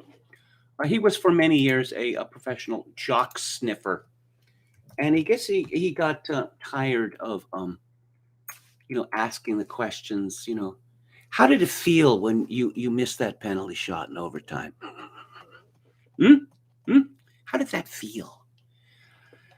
So he has been one of the leading voices of panic porn in my country. He is now a columnist for the Toronto Star and still a contributor to the Sports Network, which is a national channel in my country.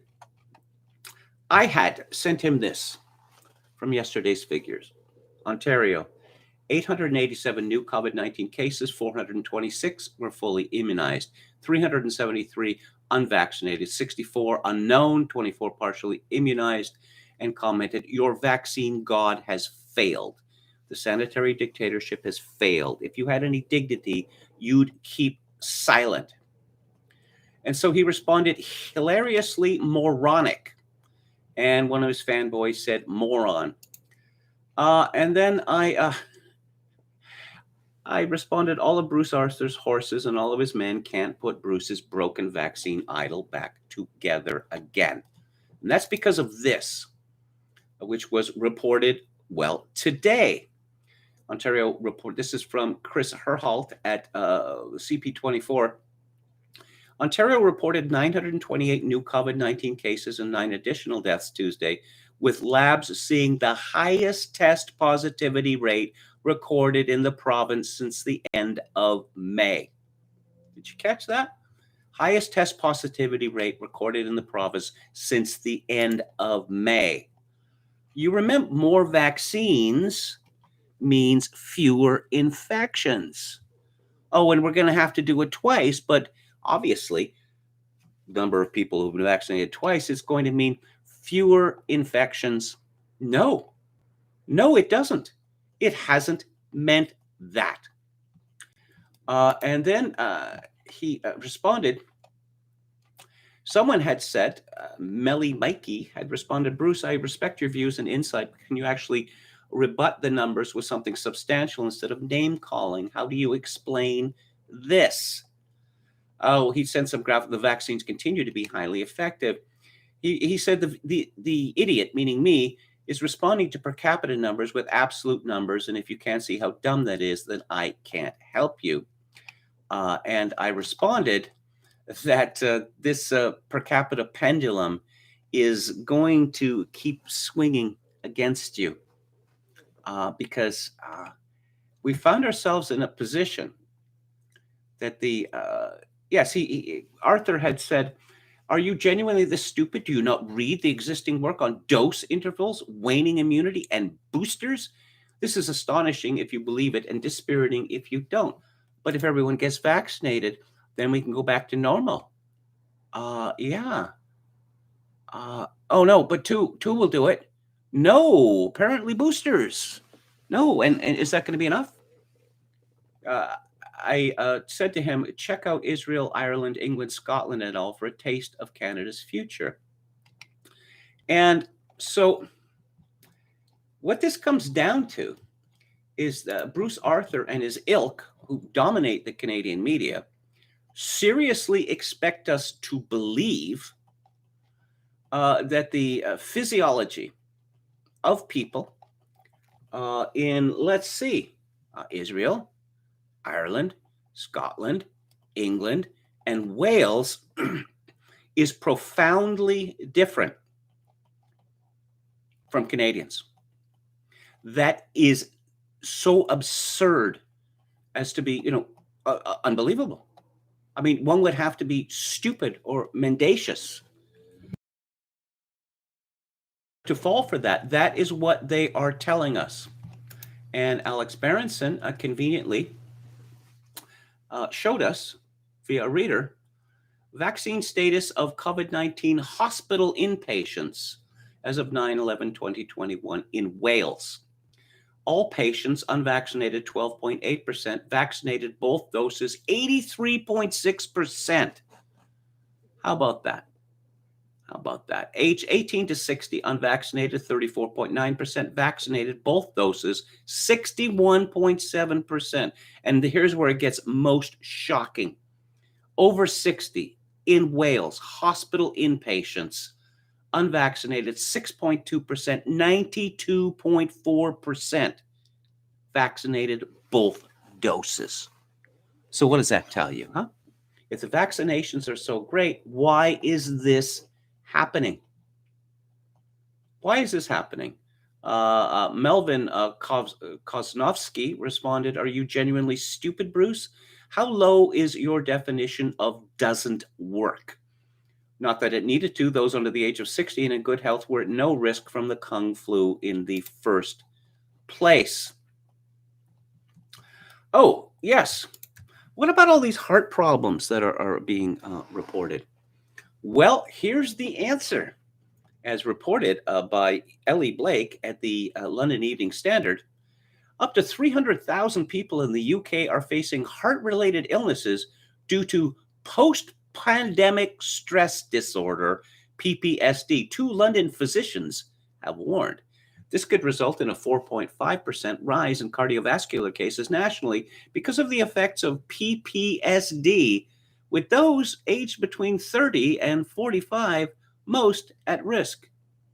Mr. Rayner, former senior NHS psychological therapist and founder of Ease Wellbeing, CIC, said that as many as 3 million people in Britain are already suffering from PTSD thanks to stress and anxiety caused by the effects of COVID-19. He fears this could result in a dramatic rise in physical health issues such as coronary heart failure if cases are not detected or treated early. Quote, PPSD is a very real problem on a massive scale, as well as the condition itself with all its immediate problems. One of the biggest collateral issues is the effect it can have on heart health, unquote. Do they really expect us to believe this? Do they? Well, they're going to try to get away with it. Meanwhile, in South Africa, as if they don't have enough problems there, this is Brian Pottinger in Unheard. South Africans will find out this week whether President Cyril Ramaphosa will consign 60% of them to proxy house arrest by restricting public spaces to the COVID-19 vaccinated. It is a fraught decision, one that sets the terrifying powers of Big Pharma and the new class of warrior scientists against African reality. It also risks the possibility of sparking one of the bitterest of vaccine wars.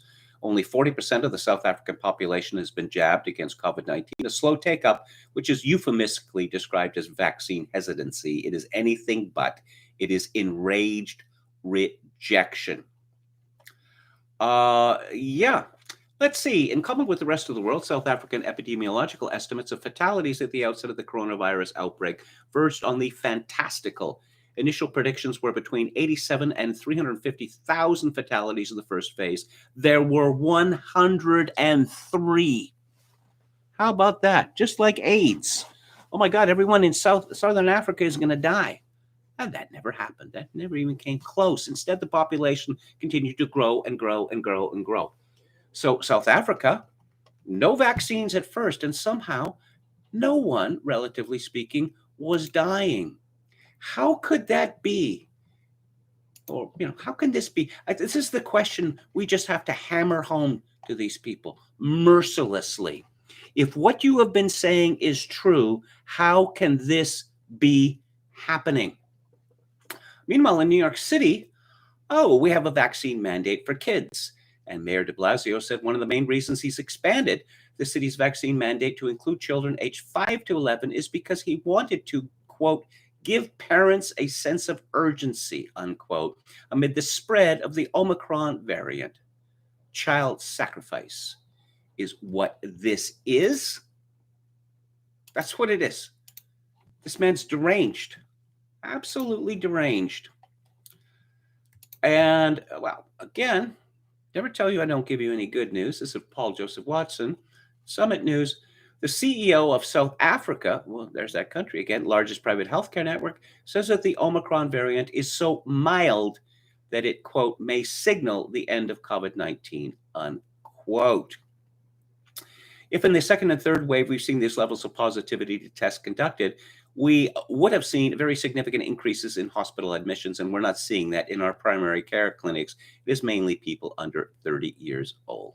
So I actually think there's a silver lining here, and this may signal the end of COVID-19, with it attenuating itself to such an extent that it's highly contagious, but doesn't cause severe disease. That's what happened with the Spanish flu. Let's see. What does William Briggs, statistician to the stars, have to say? Is the corona doom narrative crumbling? One can only pray from your lips to God's ear.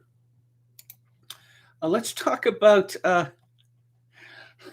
the most famous Phoenician in the world.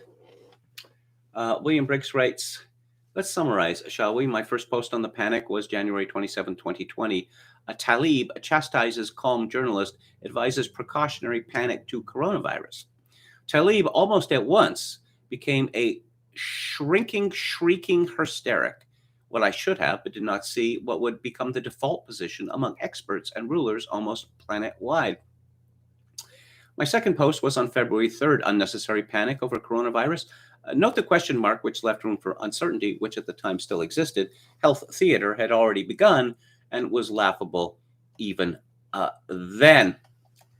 And Nassim Nicholas Taleb, who is supposedly, the voice of reason, he lost it. He completely lost it. Many on our side bought the Chinese propaganda and panicked and became just as hysterical as Talib. This was exasperating. Our own Moldbug said, not mine, in the next few months, you or someone you love will drown of a cough. He's still at it, by the way. Let's see. By March the 23rd, 2020, we knew this was going to be a full raging panic. Tlaib was back saying, this is a quote, "If you're not panicking, you're a psychopath," unquote. This isn't poetic license. He said the very word and meant it. Enter Neil Ferguson, the serial fornicator of reality. He predicted millions of dead in the USA by midsummer 2020. I screamed at this guy, made a solid, lucrative career out of being wildly wrong. He predicted apocalypse after apocalypse. He was never right, yet always believed. It was then I discovered you could never be fired for being wrong in the right direction. And again, this is William Briggs, wmbriggs.com. And is there anything new from Eugippius? Let me check. No, there isn't. So we'll move on to the Substack written by the fellow with the initials AB. And Wales. Yes, Wales. We talked about Wales. That things are not looking good in Wales, just as they're not looking good in England. The number of people who are hospitalized and dying who are double or triple vaxxed. I would say that this is pretty shocking stuff, but is anyone shocked anymore? Is anyone shocked? So let's take a look at Lockdown Skeptics. Now daily, skeptic.org. And is there going to be Christmas in Britain? Are they going to allow people to celebrate Christmas? De Blasio's new vaccine mandate is the final nail in the coffin of this bloviating buffoon.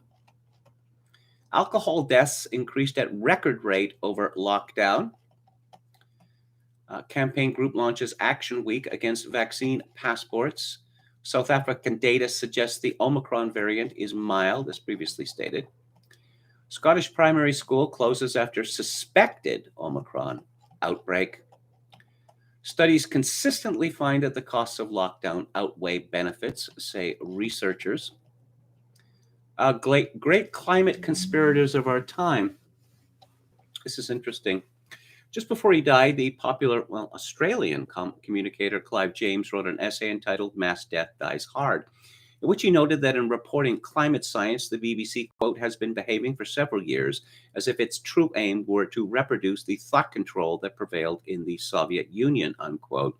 When he died, the obits mostly glossed over his apostasy, although in his lifetime, the font of eternal doom, George Monbiot, called him a sucker.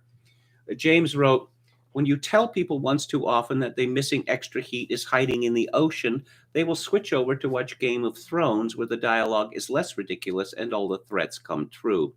The proponents of man-made climate catastrophe asked us for so many leaps of faith that they were bound to run out of credibility in the end."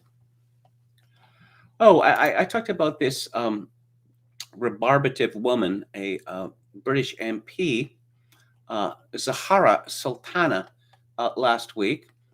This is Paul Joseph Watson at Summit News. An MP who claimed she felt unsafe around people who don't wear masks proudly posted maskless photos of herself to Twitter enjoying a party surrounded by people not wearing masks. "I feel incredibly unsafe in the chamber when Tories don't wear masks," Labour MP Sultana stated during a recent BBC News interview. Those fears were apparently absent when Sultana visited the MOBO Awards in Coventry, during which she was photographed in close proximity to others at an indoor event attended by thousands. In other words, it's okay when we do it. Oh, and this is good. I'm looking forward to how this is going to play out. Big Pharma giant against Big Pharma giant. This is from John Eli, senior health reporter for the Mail. Pfizer has been accused of paying experts to discredit the coronavirus vaccine made by its rival AstraZeneca. It is alleged to have funded a presentation in which speakers claimed AZ's jab could cause cancer and was not safe for immunosuppressed patients. The speech was said to have taken place at an educational seminar in Canada last year, but it's not clear how many took place or if it was an isolated event. The explosive claims have emerged in a Channel 4 Dispatches investigation due to air Friday night.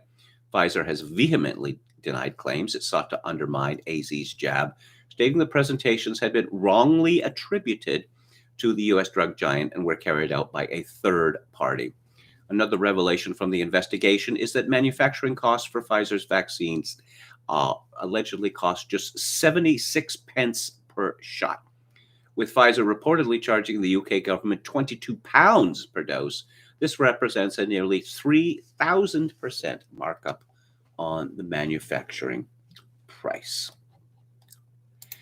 And let's talk about Kurt Weill, but before I do, I'm running a little late again, not as late as last time.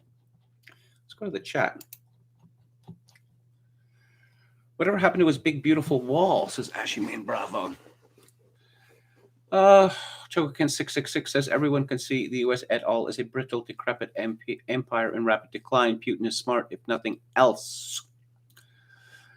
Deep state is pretty deep and wide, says Red Sulfur.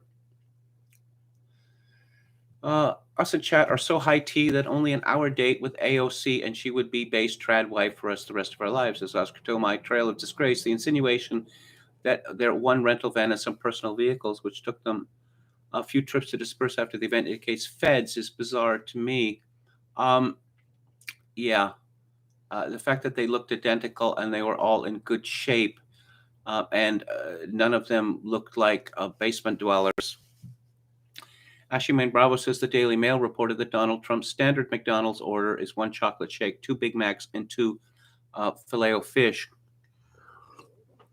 I now have a reflexive position that I do not believe any single media claim made about Donald Trump.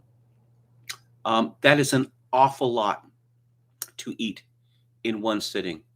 An awful lot. I know Donald Trump is a bigger man and fatter, if you will, than I am, but even so, most people, even of his size, would feel the need to find a bed or a couch quickly and then, just sort of lapse into unconsciousness for half an hour or so.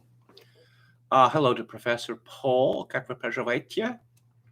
who says, updated my CV. Anybody in any position to know anybody hiring historians, let me know. Okay, Richard Spencer was just interviewed on a CNN special in the Charlottesville trial titled White Power on Trial. Well, why would he be talking to CNN? Huh? That really raises questions. Anran says Tlaib's rep has really gone downhill in the past year or so. He blocked me because I was sort of amused that he's constantly railing against Western Europeans for our supposed primitiveness. Well, yes, at the time of the Crusades, let's say English, French civilization was very much inferior to that of, the Levant, say, but we caught up and we surpassed them. And I just came up with these more and more absurd examples, of the claims that, he would tend to make. I emailed him, or I tweeted to him, sorry, we primitive Europeans conquered you in 1099. Even sorrier, you're still butthurt about it. I'm referring to what became the Kingdom of Jerusalem and other polities. The case of Tlaib teaches me one big thing, one big Isaiah Berlin Hedgehog thing, that all racial minorities in the West, especially the model minorities, seethe with racial animus against the Europeans. We made the university Gothic architecture, Magna Carta, and plain song. Tlaib responds, we had yogurt, you European savages. Ooh, QED, checkmate, und so weiter. Should have known that Tlaib would have had the best response to the conservative obsession with double standards. Reality doesn't care about winning arguments. Survival is what matters. Yeah. he I don't know what happened to them. I guess after he blocked me, they disappeared, because I had a whole string of them, and I thought that they were pretty funny. But Talib's obsession with, telling the whole world, I am not an Arab. I am not an Arab. I'm Phoenician. The Phoenicians disappeared a long, long time ago, but he just can't help it. He can't help it. Rashida Tlaib, ugh. Rebarbative, again, is one of my favorite words. One of my favorite words. And I first came across it in an Oberyn novel from the 1960s. I didn't read it in the 1960s, but it was written in the 1960s. Who else do we have in the chat? Joel Gerke says, think about this, Kevin. If 90% of Gen Pop is double vax and only 80% of bad outcomes are vaccinated, that implies a relative risk ratio favorable, not unfavorable to the vaccines at that point. Yes, but as I say, the pendulum is swinging. And the Europeans, particularly, in the British Isles, they were vaccinated far faster than we were in North America. And now we're catching up with the waning, disappearing efficacy. And it could be worse than that. I don't want to go into this because I'll be cut off or banned, but it's a word that begins with L and ends with Y and has 5 letters. And if that really is true, we could be in very serious trouble. Okay. Ron Unz had a really disappointing take on vaccines recently, says Ashley Main. Bravo. Okay. Let's talk about Kurt Weill. He was a German composer who was born in 1900 and died at the age of 50 in 1950. And he began as a serious, even academic, if you will, a composer, and he became a popular composer. I don't mean a low-rent composer, but he wrote musicals, not operas or operettas, but musicals, and they were typically serious subjects. And he wrote some standards like September Song and Mac the Knife, to name but 2. And there's been something of a, I suppose, revival in him in recent years. Perhaps all of the fuss about Babylon Berlin will lead to more people discovering him, because the original music that was written for Babylon Berlin is very much in the spirit and style of Kurt Weill. Kurt Weill, he never abandoned tonality, which is one of the things that distinguished him from, well, pretty much everyone else of his generation. Suppose, to the extent that most people know of Kurt Weill, they know of him because of his marriage to the singer and actress Lotte Lenya, who is best known as playing the murderous KGB agent Rosa Klebb in From Russia with Love, and a memorable performance it was. I don't know, to call Lotte Lenya a singer is a bit of a stretch, but she is very firmly in the German tradition of what they call Sprechstimme, and very effective. She was at it too, and the records that she made, singing her husband's songs and the songs of others, still remain in the catalog, and they still sell. I'll have more to say about Lotte Lenya and her songs a little later. Weill was born a Jew in Dessau, which is in Saxony, in previously mentioned 1900. And Dessau is, of course, famous because that's where it's associated with Bauhaus architecture.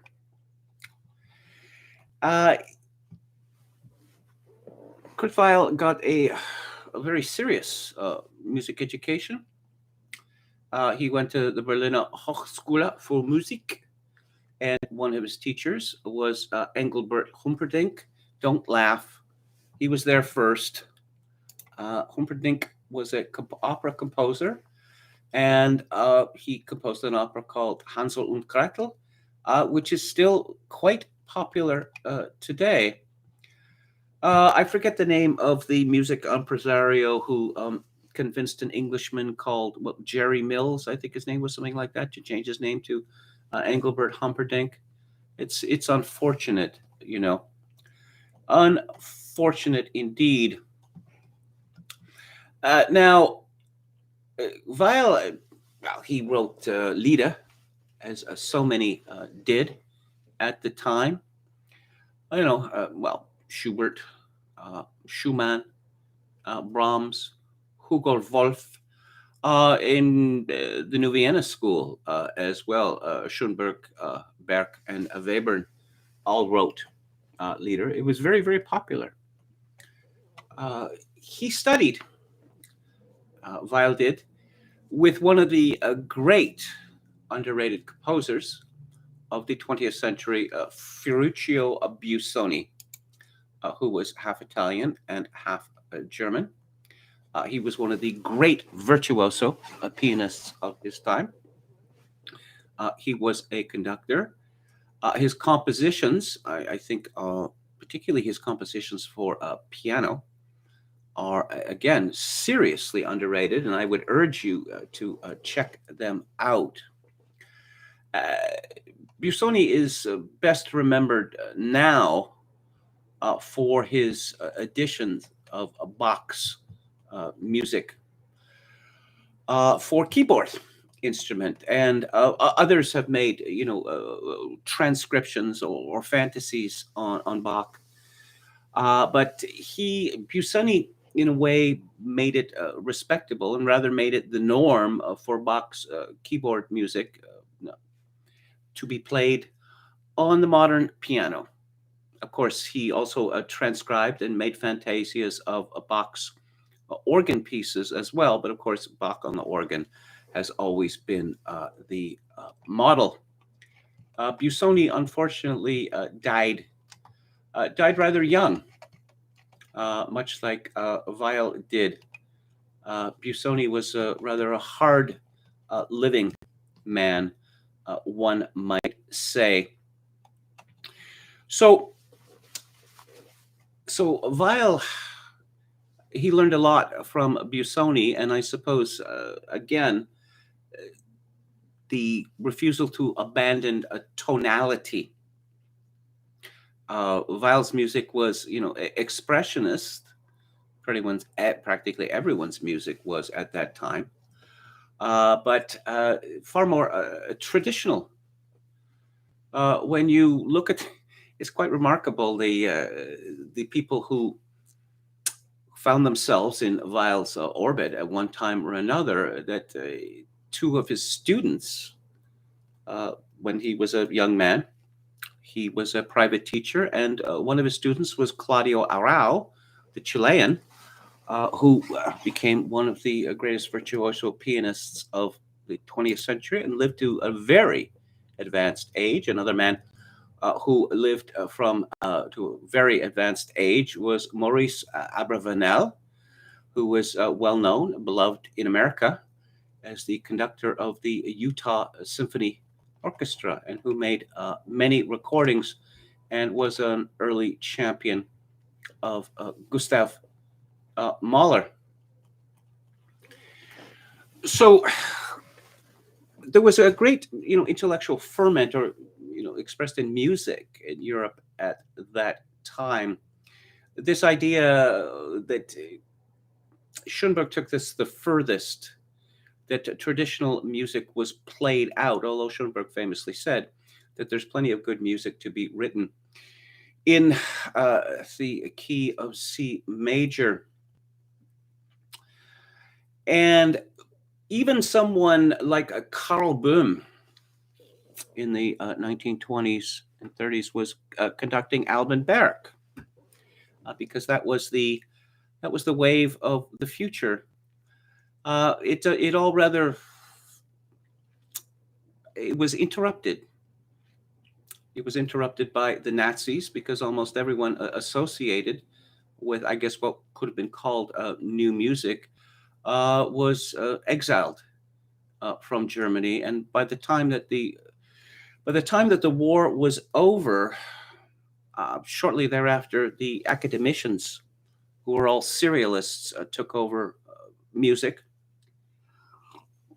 with the result that for, I don't know, a generation or two, they dominated the classical music world and produced thousands of works of which no one wants to hear.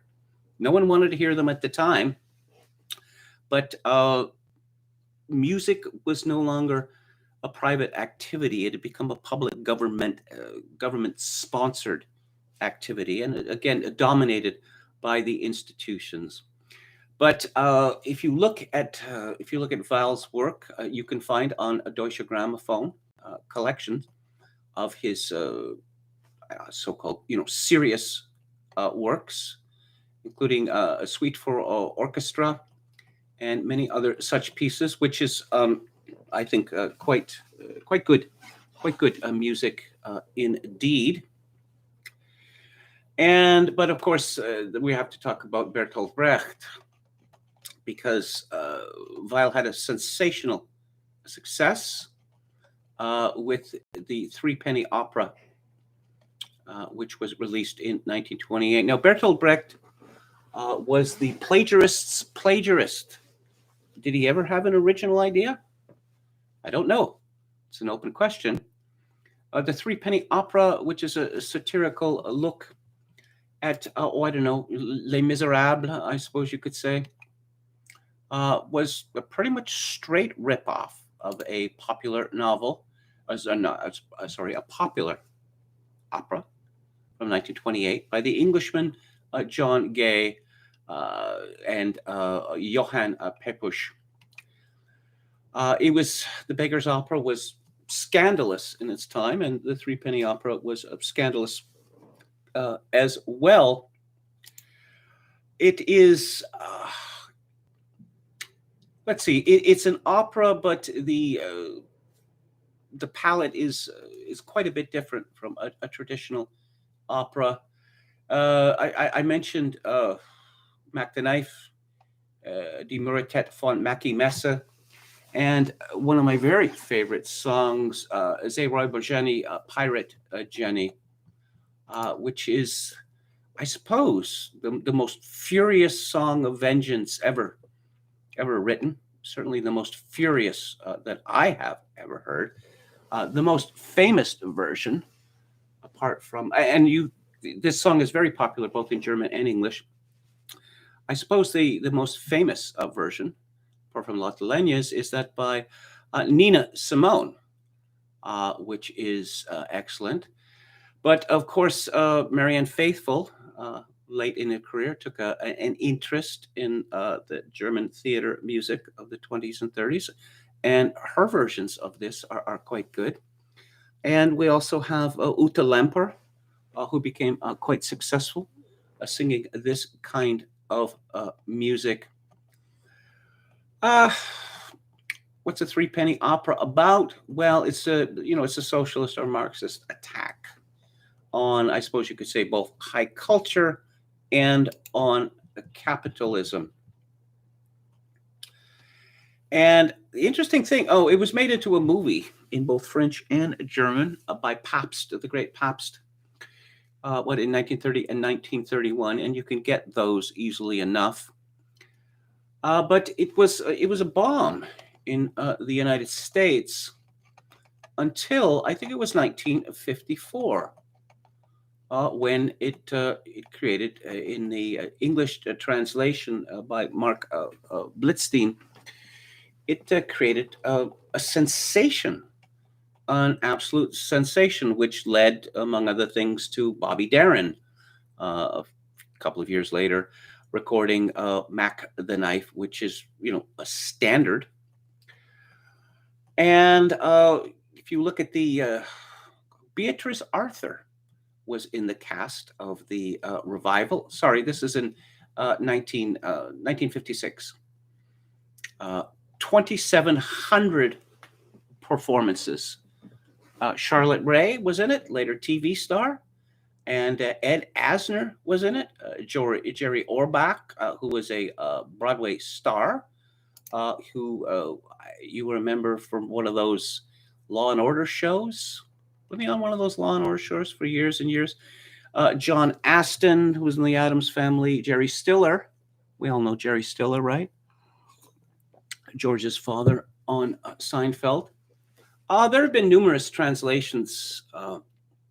One that's favored these days is by Ralph Manheim, who has translated, among others, both Celine and Hitler, and by Manheim and Eliot. But it would appear that the Threepenny Opera is an eternal success. I was going to mention, yes, an example of his serious work, Weil's Concerto for Violin and Wind Orchestra. So, Weil was forced out of Germany. One of the last works he wrote there is another satirical opera by Brecht, with Brecht libretto, called The Rise and Fall of the City of Mahogany, which is performed rather regularly in the West. I suppose it's not as fun as the Threepenny Opera, but it does have Moon of Alabama in it, which was later famously covered by The Doors on their first album. And so Weil moves to New York City, and he decides that he wants to do rather, I suppose you could say, a different kind of thing that he had done.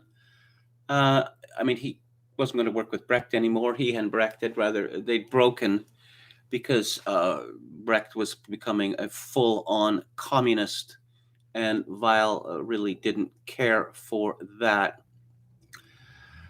He worked with Maxwell Anderson, Ira Gershwin, Elmer Rice, and he wanted to make serious works of art for the people.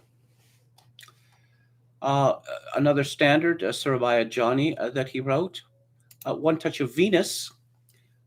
Ogden Nash, the famed comic poet, wrote the lyrics, and no less than S.J. Perelman wrote the book, and it's Pygmalion, a comical version of a Pygmalion.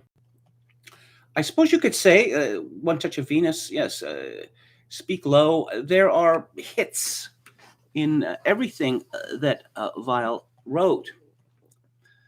If you look at the list of people who have covered his songs, it's an awful lot of people. A fellow called Hal Wilner, who was engaged in many such projects, he put together a compilation of Weil songs, and a very eclectic group of people interpreting them. This is from Lost in the Stars, and Lost in the Stars has September Song in it, which on this occasion is covered by Lou Reed. Maybe not my favorite cover. We have Sting, who's of course, very popular in the chat. My hero, Stan Ridgway, with the Fowler Brothers performing the Cannon Song, which is a beautiful version. Marianne Faithfull, previously mentioned, with my favorite guitarist, Chris Spedding, doing the Battle of the Soldier's Wife. We have Van Dyke Parks of Beach Boys fame. John Zorn for those who love radical music. The jazz woman Carla Bley, who's worked with all sorts of people. Dagmar Krause of Slap Happy, a woman that I've actually met to my great delight. Aaron Neville, Todd Rundgren, Charlie Hayden, another one for the jazz bows.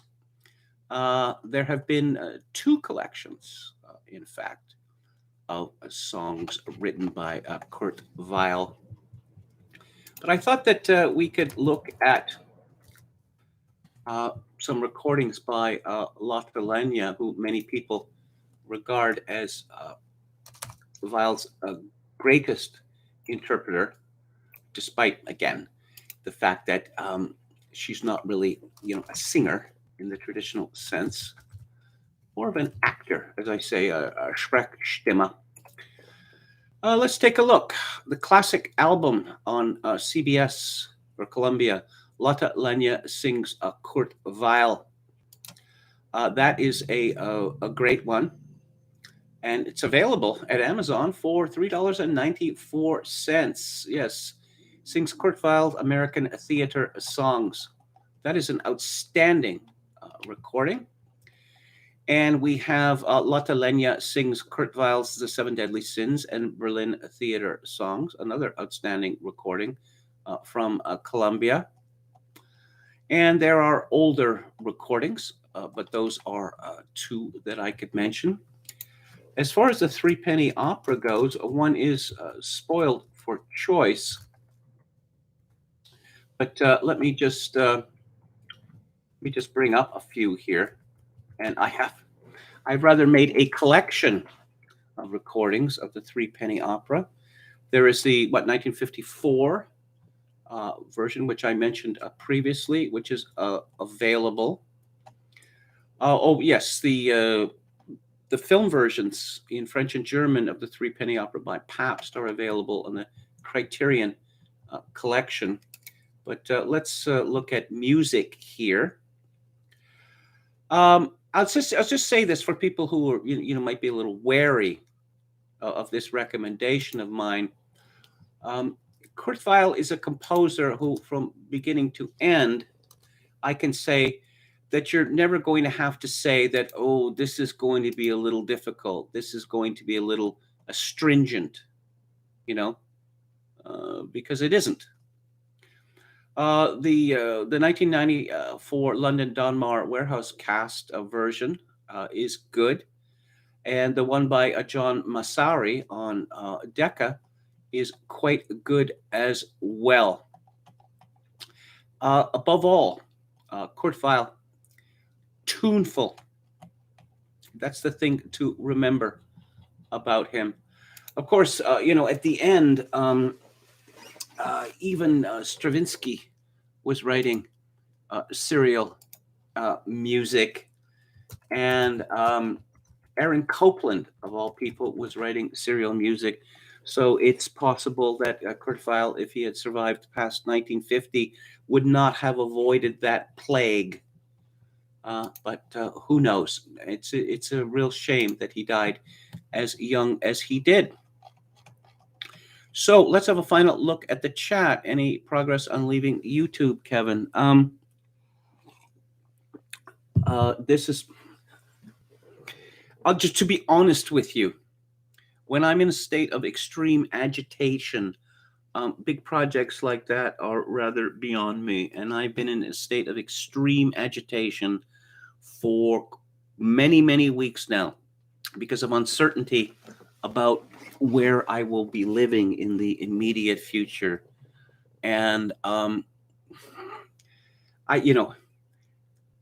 don't really want to, doorstop, anyone and say, look, I need money. I need my money, which I'm legally entitled to, or I will be literally homeless on Christmas Eve.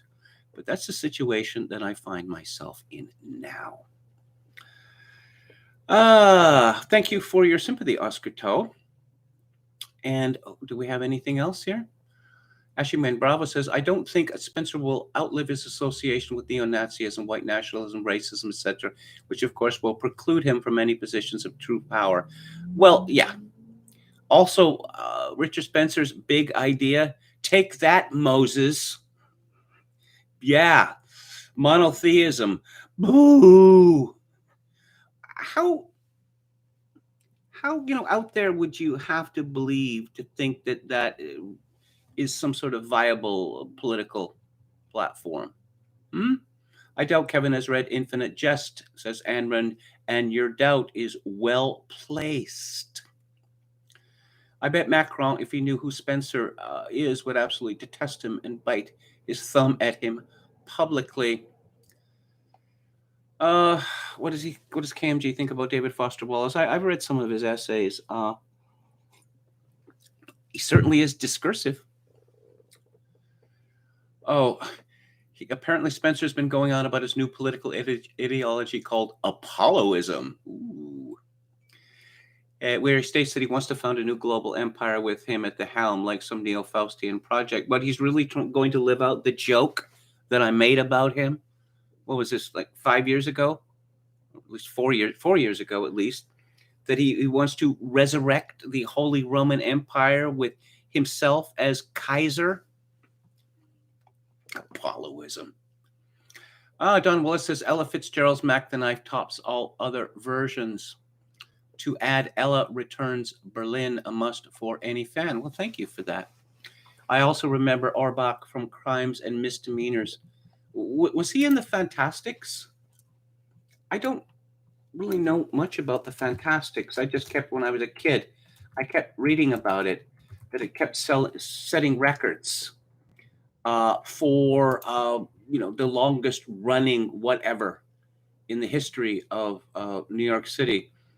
The show's original off-Broadway production ran for a total of 42 years and 17,000 performances. Music by Harvey Schmidt, lyrics by Tom Jones.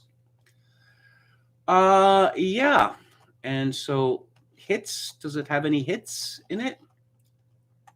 Yes, Jerry Orbach was the star, the narrator, Bandit El Gallo, in the original off-Broadway production of 1960.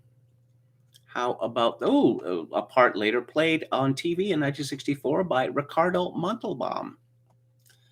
Try to Remember. That's certainly a big hit. And Soon It's Going to Rain. Not a big hit as Try to Remember. Try to Remember has become a kind of standard, I suppose one could say. But this is one of the things that bothered me about all the fuss about this Hamilton musical. Where are the hits there? Where are the songs from Hamilton that were re-recorded, by pop bands and got played on the radio? Are there any? Because if you look at a musical like, say, which was, thought to represent the zeitgeist at the time in, I don't know, 1967 or 68 or whatever, just as Hamilton is thought to express the zeitgeist of a couple of years ago. Look at Hair, okay? There are about 6 pop smashes that came out of that musical, and I'm not aware of even one with Hamilton. I look forward to being corrected if I'm wrong about that. Okay, so let's see. Tomorrow is Wednesday. I will be back on the air at 4 p.m. Pacific, 7 p.m. Eastern. Thank you all for tuning in. I appreciate it. If you would like to, what's coming up later in the week? On Theater Thursday, I am going to be discussing a dark movie called Capo by Gillo Pontecorvo on the book club. Well, a rather elegiac, I have trouble with that word, novel by Teresa Waugh called Waterloo. And on Music Monday next week, I'm going to be talking about the Beatles' last release, not last recorded album, called Let It Be. And there is now a 187-hour documentary by Peter Jackson that is playing on streaming, and which is meant to persuade us that this album is not kind of terrible. So they've had 3 shots at it now, and so I'm going to talk about that.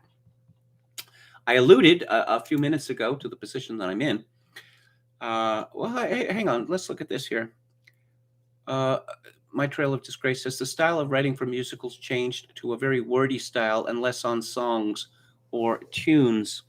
Look at Steven Sonberg. I mean, the stuff, he wrote words for Leonard Bernstein, but he wasn't really much of a tunesmith, was he? Anyway, I've alluded to my circumstances a few minutes ago. If you have it in your heart to make a donation to the live stream, of course, which would be tremendously well accepted, my PayPal account is linked to Kevin_Grace at hotmail.com. Once again, Kevin_Grace at hotmail.com. If you're in Canada, donations to the live stream may be made directly via Interac at kevingrace@shaw.ca. And as always, I leave you with this. In these days of social atomization and civilizational collapse, I do dearly wish that you, my dear viewers and listeners, manage to forge a genuine human connection in order to ease the burden. Good night.